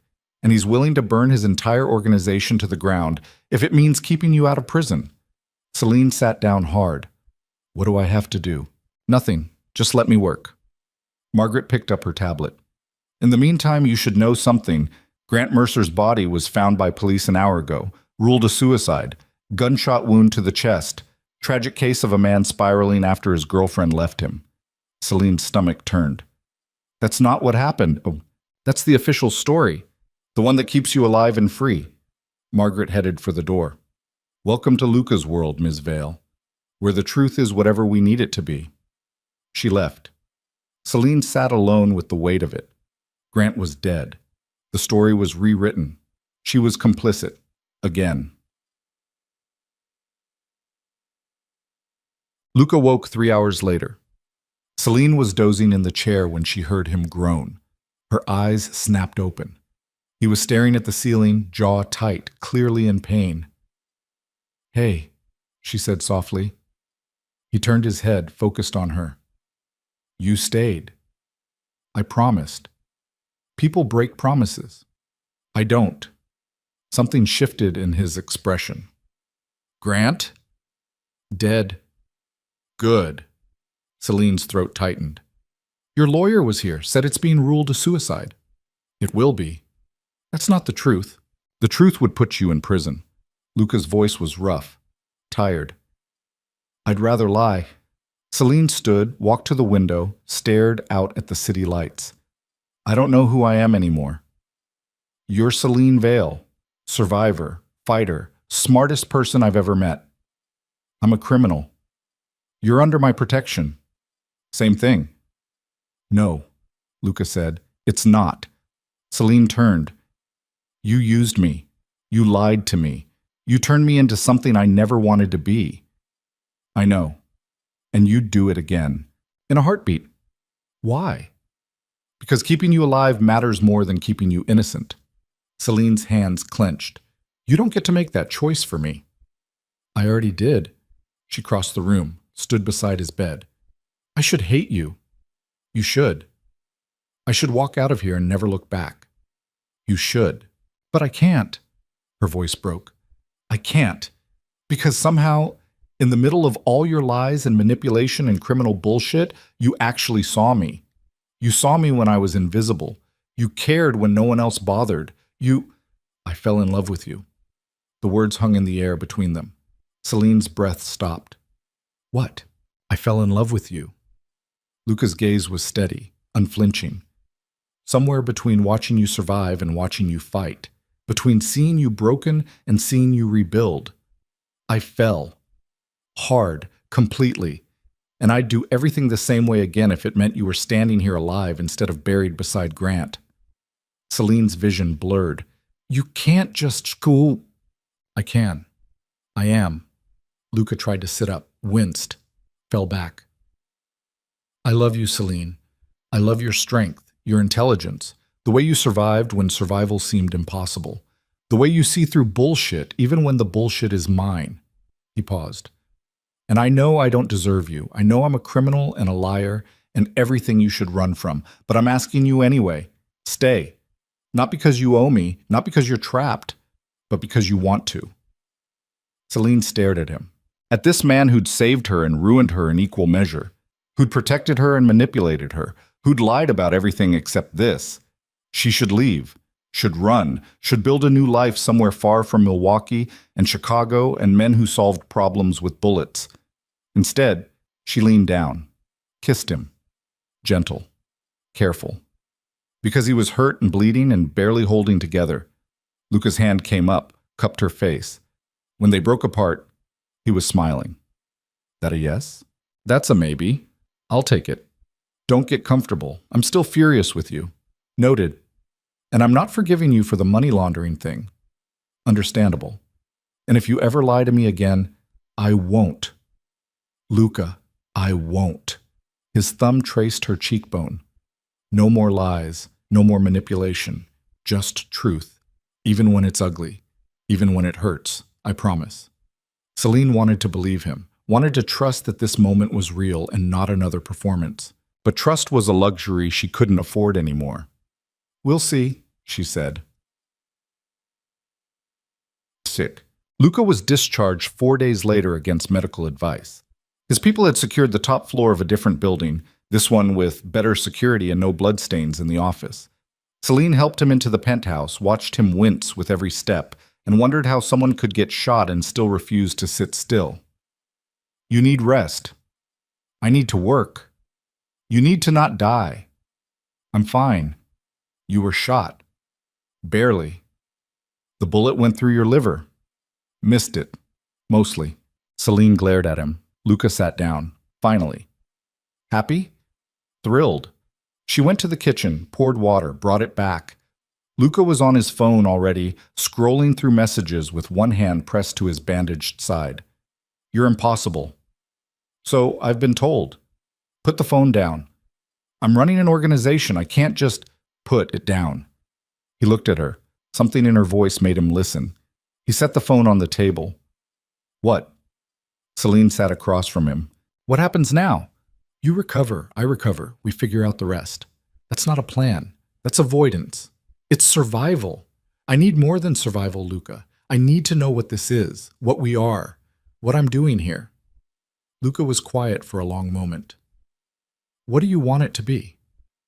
I don't know. Then we take it slow. One day at a time, no pressure, no expectations, just, he paused, us. Whatever that means. Celine studied him. This man who'd upended her entire existence, who'd promised safety and delivered chaos, who'd lied about everything except how he felt. Okay. Okay? One day at a time. But if you lie to me again, I won't. If you manipulate me, I won't. If you use me, Celine, Luca leaned forward despite the pain it clearly caused. I will spend the rest of my life making up for what I did. I will be honest even when honesty is inconvenient. I will give you every choice I stole from you before, and I will never, ever take you for granted again. His eyes were dark, serious. That's my promise. Take it or leave it. Celine's chest tightened. I'll take it. Good. They sat in silence. Outside, the city glowed. Inside, something fragile and new began to take shape. Something built not on lies, but on the wreckage of everything that came before. But 2 weeks passed. Luca healed slowly. Celine took over more of the legitimate operations, learning quickly that running a criminal empire required the same skills as running any business, just with higher stakes and more guns. Margaret Chen became a fixture in their lives, stopping by with contracts and legal strategies, and the occasional reminder that Celine was still technically implicated in multiple felonies. But, Margaret said one afternoon while reviewing paperwork, as long as you stay under Luca's protection and don't do anything stupid, you're untouchable. That's comforting, Celine said dryly. It should be. Untouchable is rare in this world. The FBI came sniffing around twice. Both times, Margaret handled it with a combination of legal maneuvering and well-placed threats that Celine didn't want details about. Grant's death stayed ruled a suicide. The media lost interest after a week. Life settled into something almost normal. Until the night Luca's phone rang at 3 a.m. Celine woke to him sitting on the edge of the bed, shoulders tense, voice low. When? Pause. How many? Another pause. I'm on my way. He hung up. Started dressing. What happened? Celine asked. Santini's people hit one of my warehouses, burned it to the ground. 3 men dead. Celine sat up. Why? Because I refused to pay Grant's debt. Because I embarrassed them. Because in this world, disrespect is answered with violence. Luca pulled on a shirt, winced as the fabric stretched over his healing wound. I need to handle this. How? The only way I know how. Celine stood. I'm coming with you. No. Luca, this isn't a negotiation. You stay here where it's safe. Safe? Celine repeated. Nothing about this life is safe. Which is exactly why you're staying. You don't get to make that choice for me anymore. Luca turned, met her eyes. If something happens to you because of my war with Santini, I'll never forgive myself. So yes, I'm making this choice. You stay here. He left before she could argue. Celine stood alone in the bedroom, fury and fear warring inside her chest. Then she got dressed, found the gun Luca had given her weeks ago, checked the safety, and followed him into the night. Yuck. The warehouse district sat on the edge of Milwaukee, all rusted metal and broken windows and streets that hadn't seen maintenance in a decade. Celine arrived 20 minutes after Luca, parking 3 blocks away and approaching on foot. She could see the smoke before she reached the building. Black, thick, rising against the pre-dawn sky. Fire trucks surrounded the warehouse. Police. Luca's people formed a perimeter, keeping everyone back. Celine found him standing near the wreckage, watching it burn, his face lit by flames. She walked up beside him. He didn't turn. "I told you to stay home. And I told you I'm done being protected like I'm fragile. You could have been killed. So could you." Luca finally looked at her. "Why are you here?" "Because this is my life now. Because you dragged me into your world, and I don't get to pretend I'm not part of it anymore. Because," she paused, "because if you're going to war, I'm going with you." Something shifted in his expression. "You understand what that means?" "Yes." "You understand there's no going back?" "I stopped being able to go back the moment I called you from that stairwell." Luca stared at her for a long moment. Then he nodded. "Okay. Okay. You want in? You're in, but you follow my lead. You trust my people, and you don't take risks that'll get you killed. Agreed?" "Agreed." Luca turned back to the burning warehouse. "Santini wants a war. We'll give him one, but not the one he's expecting." "What's the plan?" "We take everything he values, his businesses, his territory, his reputation. We dismantle his empire piece by piece until he has nothing left except the choice to surrender or die. And if he chooses death," Luca's jaw tightened, "then we accommodate him." The warehouse collapsed inward with a sound like the world breaking. Flames reached toward the sky, and Celine stood beside Luca watching it burn, understanding with absolute clarity that she'd crossed a line tonight that could never be uncrossed. She wasn't a victim anymore. She wasn't even a survivor. She was something new, something forged in violence and wrapped in vengeance, something dangerous. And as the first light of dawn crept across the horizon, Celine Vale smiled. Because for the first time in her entire life, she wasn't afraid. She was ready.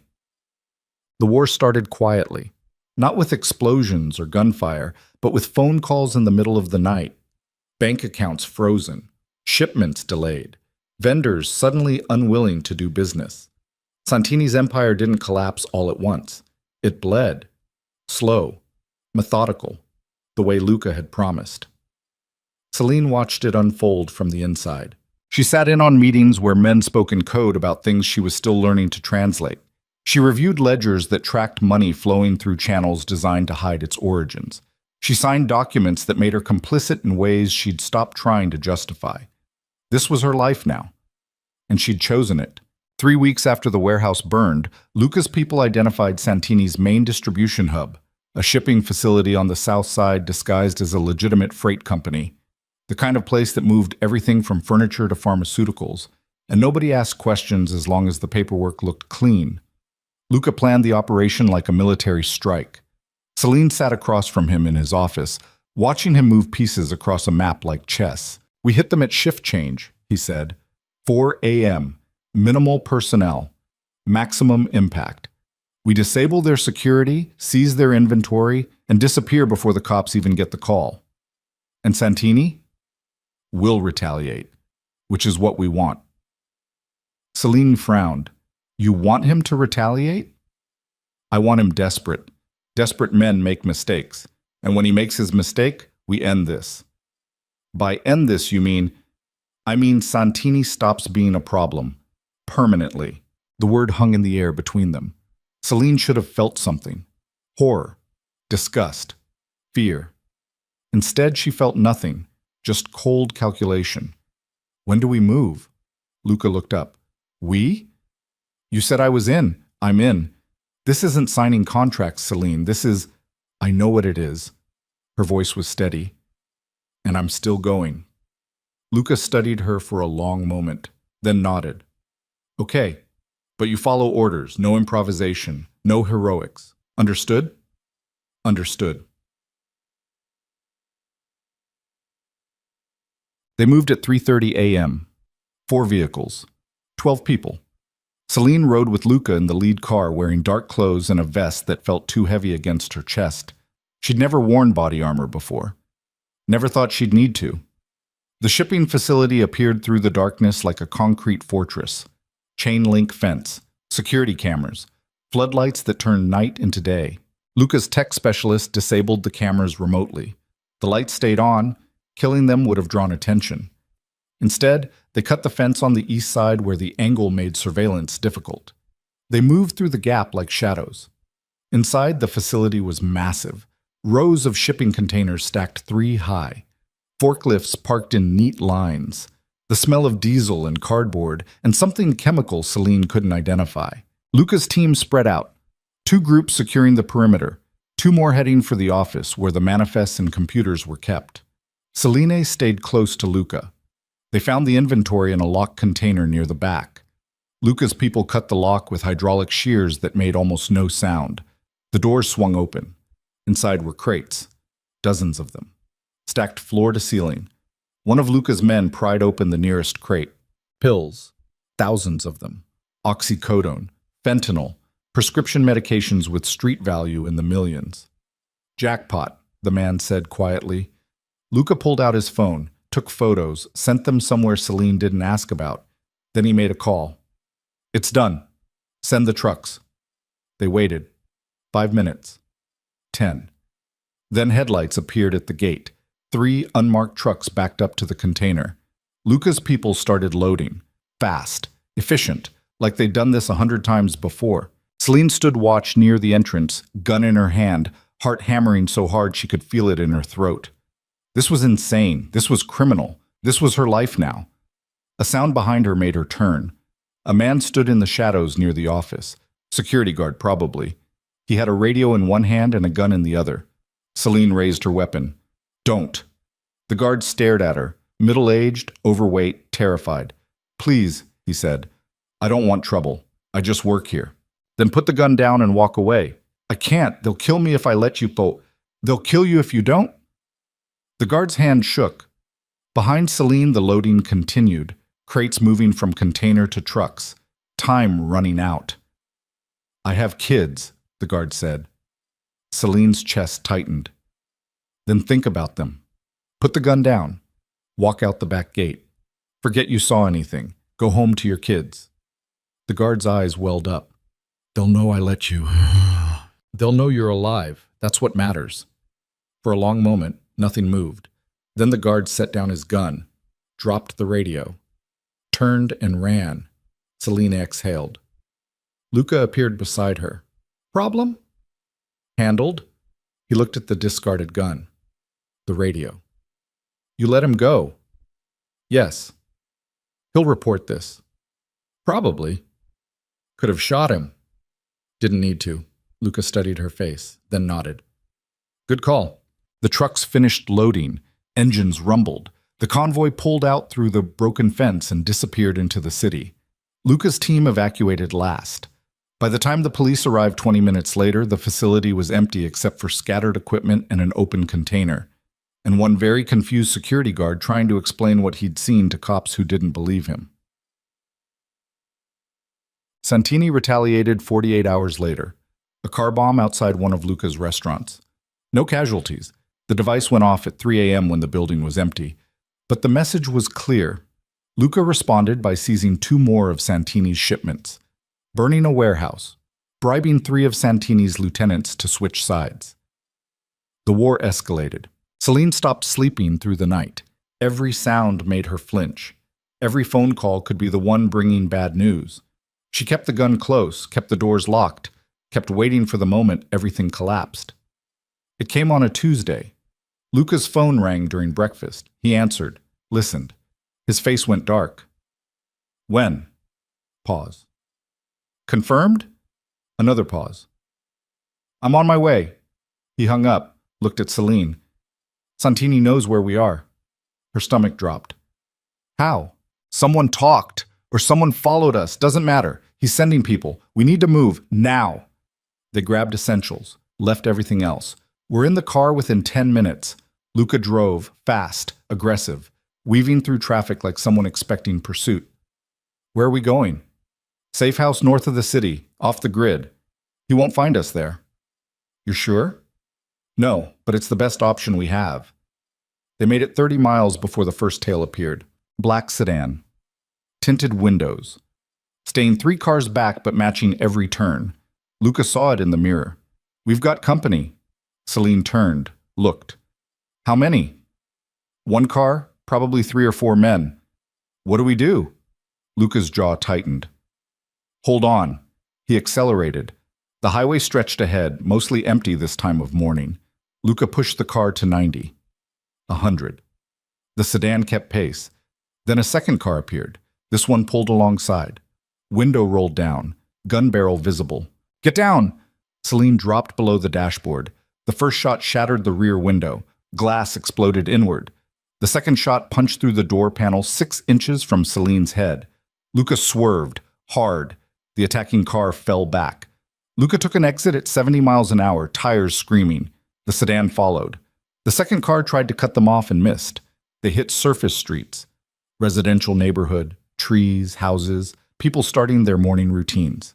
Luca braked, turned, accelerated again. Behind them, the sedan gained ground. More gunfire. The rear windshield disintegrated completely. Luca's side mirror exploded. Then Luca did something insane. He slammed the brakes.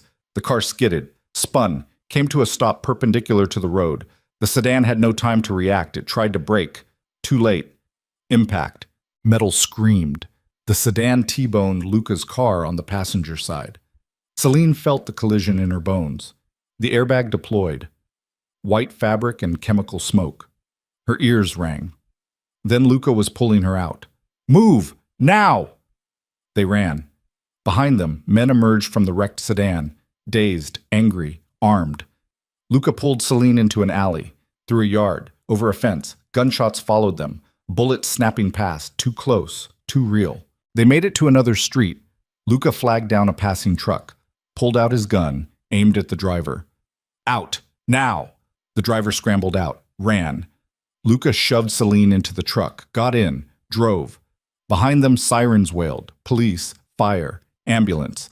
The neighborhood they'd just destroyed erupting into chaos.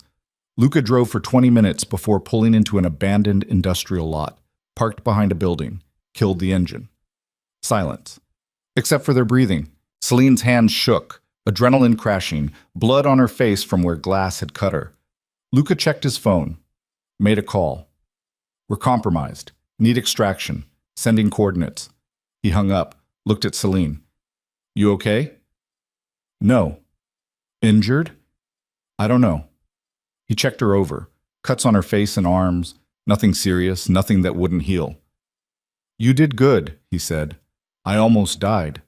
"But you didn't." "That's not comforting. It's the truth." They sat in the stolen truck waiting for extraction, covered in glass and blood and the wreckage of another life they'd have to leave behind. And Celine realized something terrifying. She was getting used to this. The extraction team arrived 30 minutes later. Different cars, different people. Same cold efficiency. They were taken to a location Celine didn't recognize. Industrial building, bare concrete, no windows, the kind of place that existed off any map. Inside, Luca's entire operation had relocated. Computers, files, people working like ants rebuilding after the nest got kicked. Margaret Chen was there. "This is bad," she said without preamble. "Santini's going public, claims you stole from him, claims you're a threat to the city. He's got aldermen making noise, cops asking questions, FBI sniffing around." "Can you contain it?" Luca asked. "I can try, but this is bigger than money. Santini wants you dead, and he's willing to burn his own empire to make it happen." "Then we end it. Tonight." Margaret's eyes widened. "Luca, I'm done running, done playing defense. We take Santini out of the equation, permanently." "You're talking about murder." "I'm talking about survival." Margaret looked at Celine. "And you're okay with this?" Celine met her gaze. "I'm okay with staying alive." Margaret sighed. "Then I'll make sure the legal fallout doesn't bury you. But understand, if this goes wrong, there's no walking it back. You'll both be wanted, hunted, finished." "It won't go wrong," Luca said. "You can't promise that. Watch me." Santini operated out of a restaurant on the northwest side. Italian, expensive, the kind of place that did legitimate business during the day and criminal enterprise after hours. Luca's intelligence said Santini would be there tonight, meeting with his remaining lieutenants, planning his next move. It was the perfect opportunity, or a perfect trap. Luca assembled a team, 8 men, all veterans of this kind of work, all loyal, all willing to die if necessary. Celine insisted on going. "Absolutely not," Luca said. "You don't get to protect me anymore." "I'm not protecting you. I'm being practical. You're not trained for this." "I was trained the moment you put a gun in my hand." "Celine, I'm going. End of discussion." Luca stared at her, jaw tight, frustrated, but recognizing something in her eyes that told him arguing was pointless. "Fine. But you stay in the car. You're backup, not assault." "Agreed." They moved at 10 p.m., 4 cars. Coordinated approach. The restaurant sat on a corner lot, brick building, lights glowing warm through the windows. Looked normal. Looked safe. Looked like a lie. Luca's team parked 2 blocks away. Approached on foot. Celine stayed in the lead car with the driver, watching through binoculars. She saw Luca and his people reach the restaurant, saw them breach the front door, saw muzzle flashes through the windows. Then the world exploded. Not metaphorically, literally. The entire second floor detonated. Fire erupted through the roof. Glass shattered outward. The blast wave rocked the car. Celine sat in half a block away. Her ears rang. Her vision blurred. "No," she whispered. Then she was running. The driver shouted after her, but she didn't listen, didn't care, just ran toward the burning building where Luca had disappeared into fire and smoke. People were screaming, running, debris everywhere. The heat was massive. Celine reached the entrance. The door was blown off its hinges. Inside was chaos, bodies, blood, flames crawling up the walls. She found one of Luca's men near the bar, alive. Barely. "Where is he?" The man pointed toward the back. Celine went.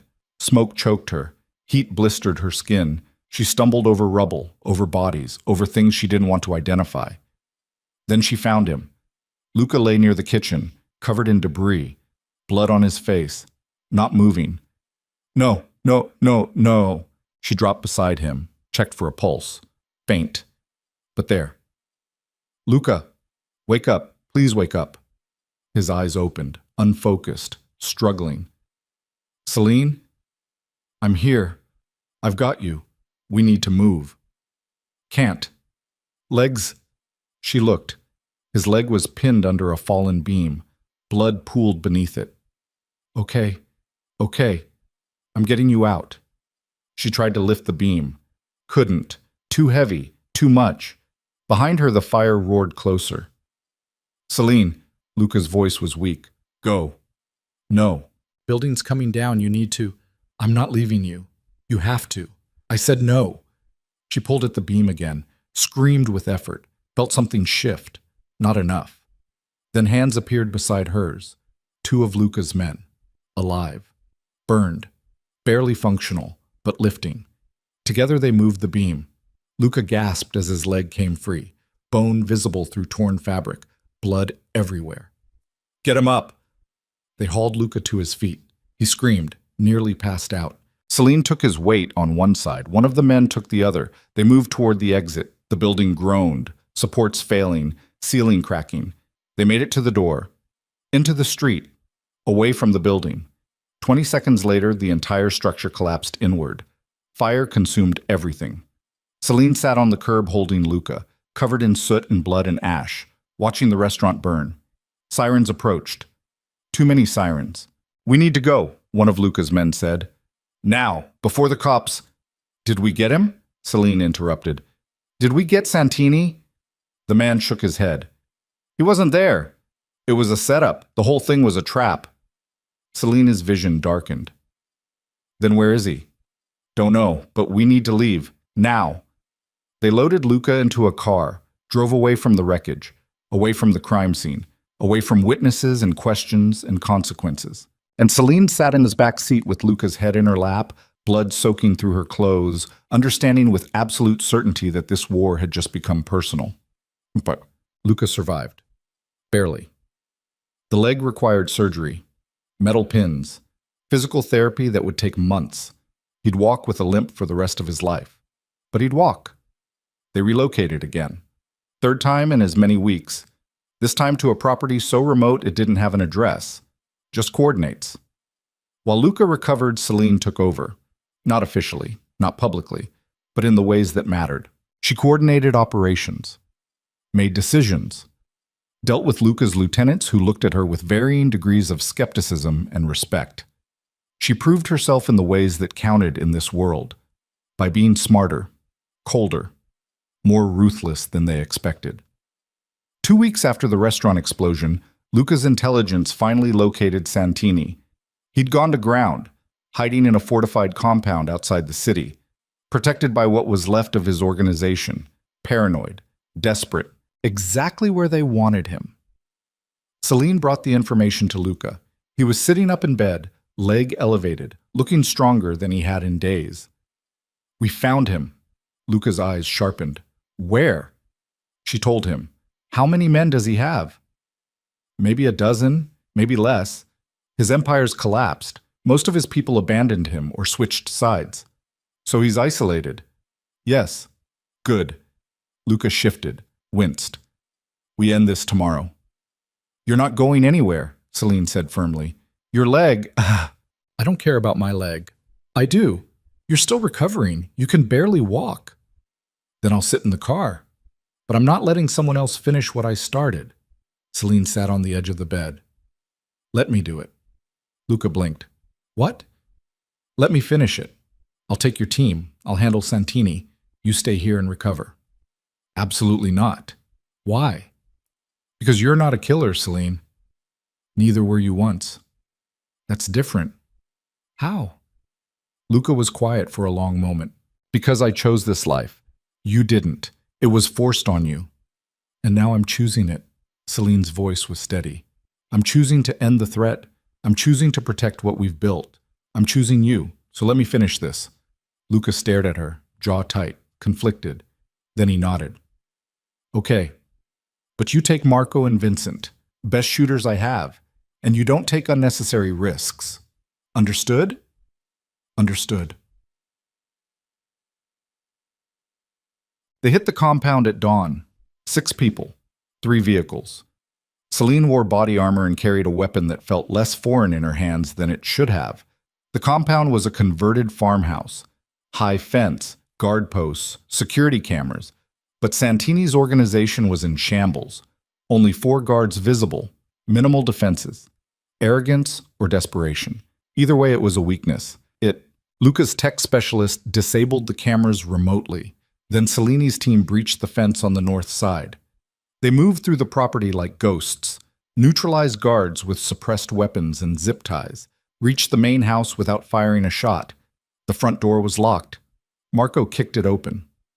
Inside, the house was quiet, expensively furnished but showing signs of hasty occupation, clothes scattered, dirty dishes, the smell of fear and cigarettes.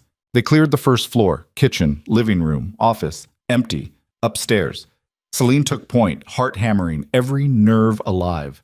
They found Santini in the master bedroom. He sat in a chair near the window, holding a gun loosely in one hand, staring out at the sunrise. He didn't turn when they entered. "Took you long enough," he said quietly. Celine raised her weapon. "Put the gun down." "Why? So you can kill me anyway?" Santini laughed, bitter. "I know how this ends." "Then make it easy." "Easy?" Santini finally turned. He looked older than his photos, worn, defeated. "Nothing about this has been easy. I built an empire, decades of work, and you destroyed it in weeks. You came after us first. Because you disrespected me. Because that bastard Devereaux refused to pay a legitimate debt." Grant's debt wasn't legitimate. He was a gambler and a coward. He was collateral, and collateral always pays. Santini raised his gun. Celine fired. 3 shots. Center mass. Santini fell. The gun clattered from his hand. He stared up at the ceiling, blood spreading across his shirt, breathing shallow and wet. "Didn't think you had it in you," he whispered. Celine stood over him. "Neither did I." Santini smiled, blood on his teeth. Welcome to the life. Then he stopped breathing. Celine stared at the body, at what she'd done, at the line she'd crossed that could never be uncrossed. Marco appeared beside her. We need to go. Cops will be here soon. Celine nodded. They left the farmhouse, left the body, left the evidence for people who'd clean it up and make it disappear. By the time police arrived an hour later, the scene was sanitized. Santini's death ruled a gangland execution. No witnesses, no suspects, just another criminal meeting and expected end. And Celine drove back to Luca knowing she'd become exactly what she'd always feared.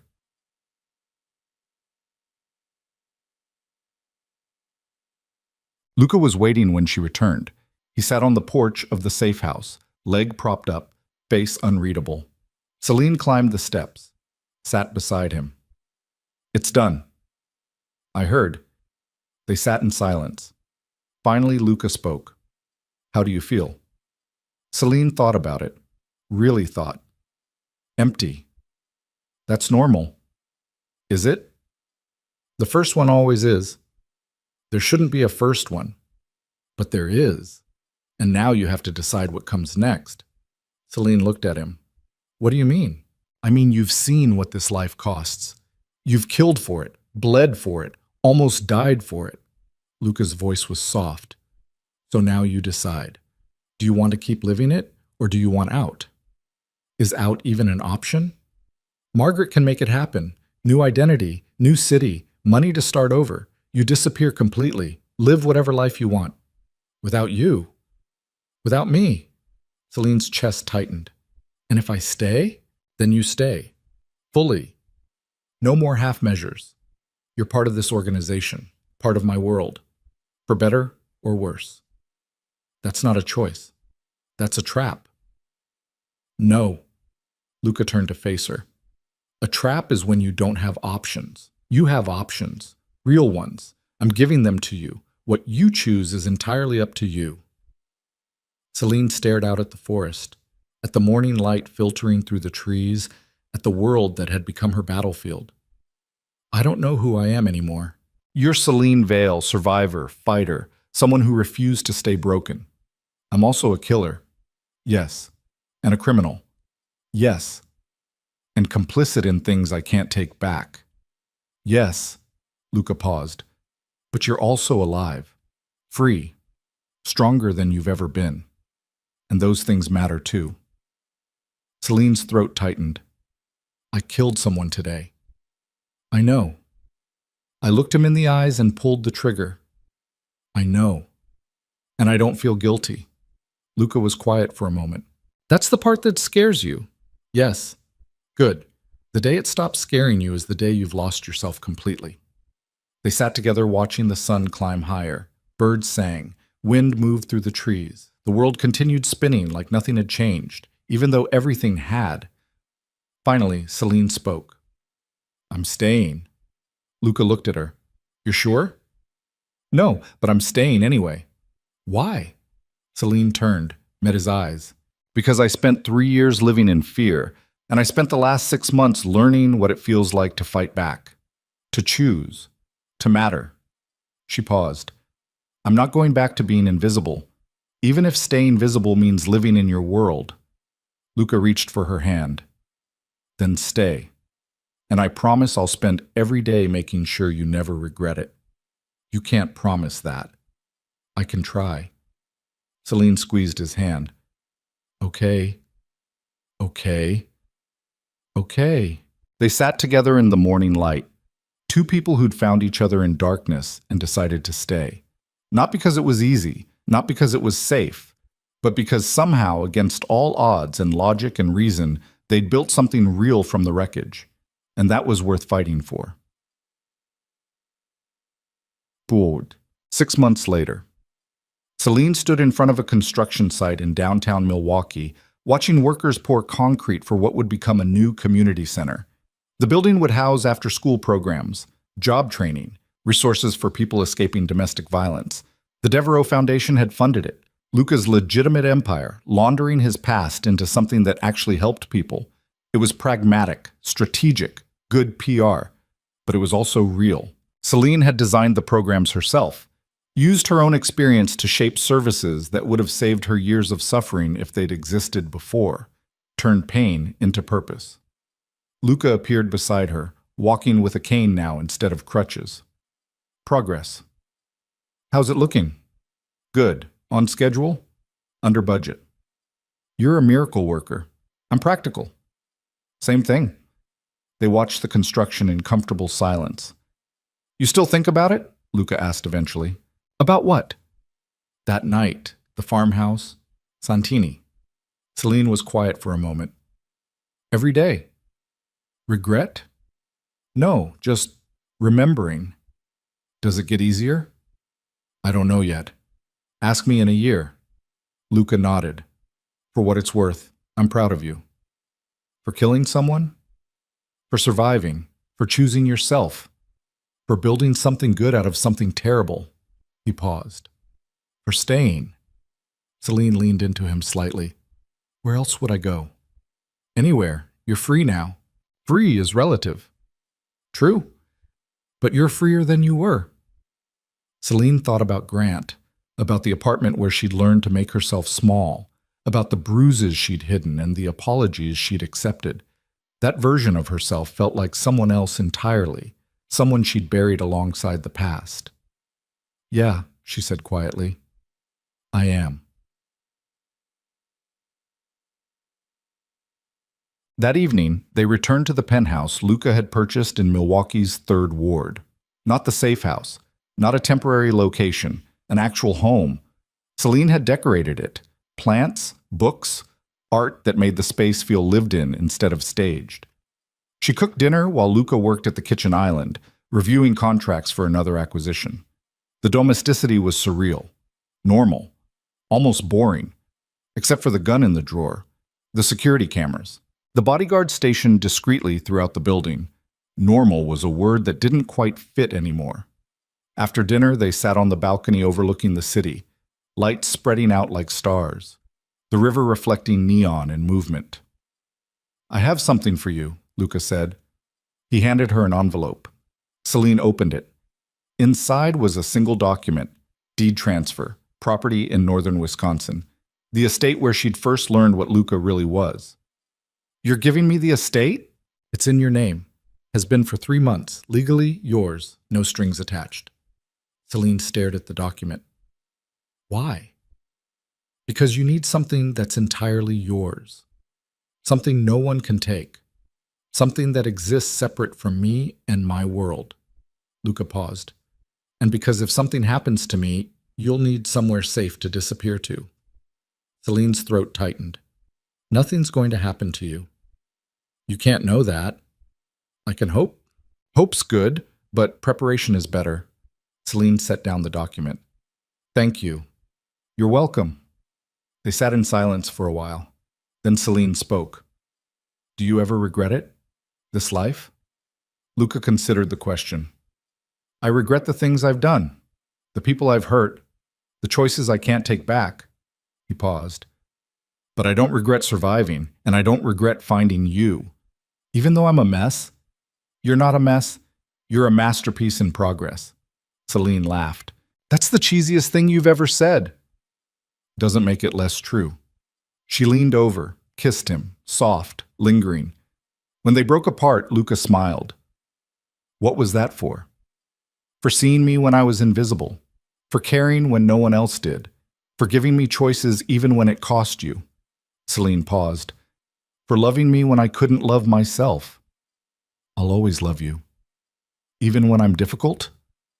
Especially then. Celine rested her head on his shoulder. Below them, the city lived its life, oblivious to the violence that lurked in penthouses and boardrooms, oblivious to the wars fought in shadows. And Celine realized something profound. She'd spent her entire life trying to be good, trying to follow rules, trying to earn love through compliance and sacrifice, and it had nearly killed her. Now she was free, complicated, morally ambiguous, alive in ways she'd never been before. And if that meant living in the gray spaces between right and wrong, so be it. She'd survived the darkness and learned to make it hers. A year later, The community center opened to quiet fanfare, ribbon cutting, local politicians, press coverage that painted the Devereaux Foundation as a model of corporate responsibility. Celine stood beside Luca, watching families stream through the doors, watching kids run toward the playground, watching women who looked like she used to look, exhausted, afraid, barely holding together, walk into the Domestic Violence Resource Center with hope in their eyes. This was real. This mattered. Later that night, after the cameras left and the speeches ended, Celine and Luca walked through the empty building together. "Think it'll help?" she asked. "Yes." "How can you be sure?" "Because you designed it, and you understand what people need because you needed it once." They stopped in the main hall. Moonlight streamed through the windows. "I never thought my life would look like this," Celine said quietly. "Like what?" "Like something good could come from something terrible. Like I could take all that pain and fear and violence and turn it into something that actually helps people. That's what survivors do. They transform. Is that what I am? A survivor?" Luca turned to face her. "You're more than that. You're someone who refused to let the worst thing define you, who chose to fight back, who took control of your own story and rewrote the ending." He paused. "You're extraordinary, Celine, even if you don't see it yet." Celine's eyes burned. "I love you. I love you too."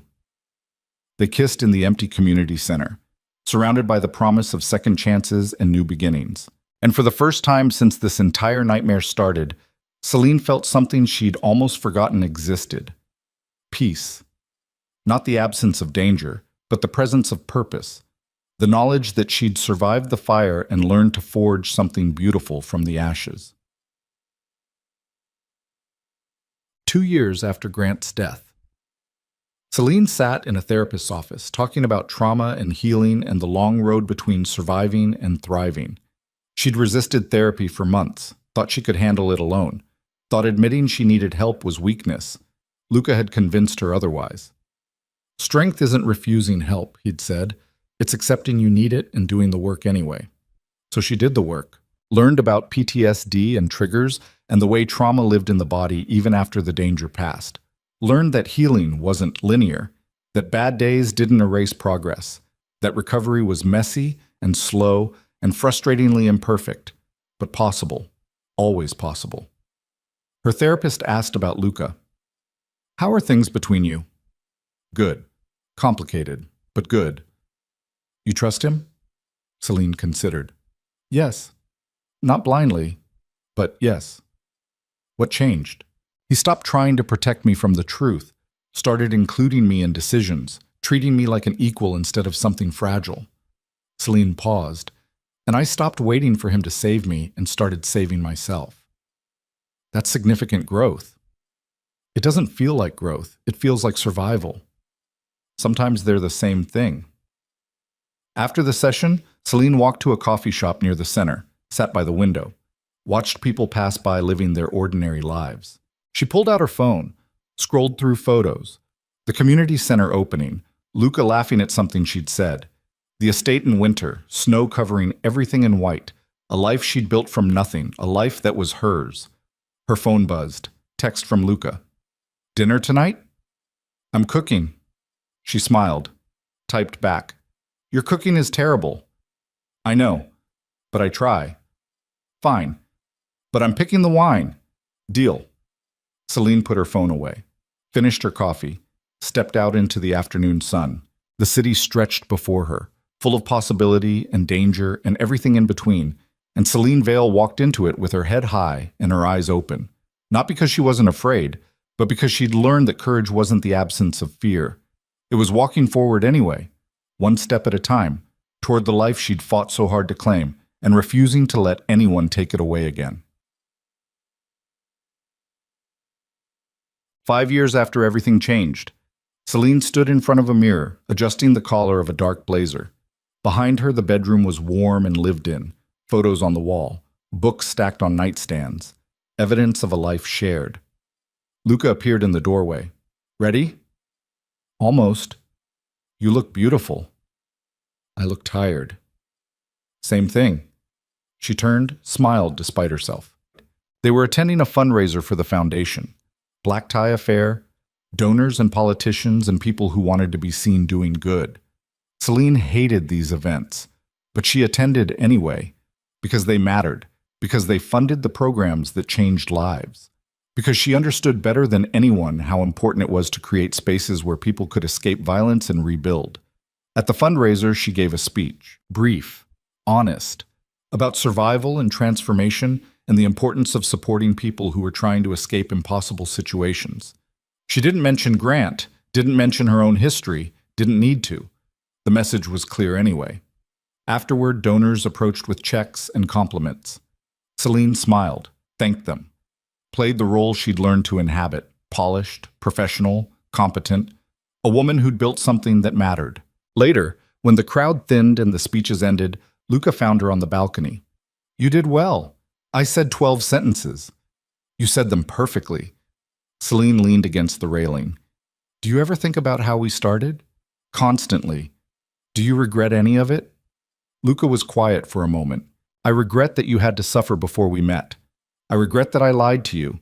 I regret every moment you were in danger because of me." He paused. "But I don't regret fighting for you, and I don't regret falling in love with you. Those are the only two things I got right." Celine reached for his hand. "We're a mess. We're a beautiful mess. That's still a mess." "True, but it's ours." They stood together overlooking the city. The same city where everything had fallen apart. The same city where they'd rebuilt from rubble. And Celine understood with absolute clarity that this was her ending, not perfect, not clean, not the fairy tale she'd imagined as a girl who thought love meant softness and safety and someone swooping in to rescue her. This was real, complicated, dangerous, built on foundations of violence and survival and choices that would haunt her forever. But it was hers. She'd chosen it, fought for it, earned it through blood and pain and refusing to surrender. And standing there beside Luca with the city spread out below them like a promise, Celine realized something that had taken 5 years to understand. Freedom wasn't escaping the darkness. It was learning to walk through it without letting it consume you. It was choosing yourself even when choosing yourself was terrifying. It was building something good from the wreckage and refusing to apologize for surviving. And as the night deepened and the city lights glowed brighter, Celine Vale smiled. Because for the first time in her entire life, she wasn't running from anything.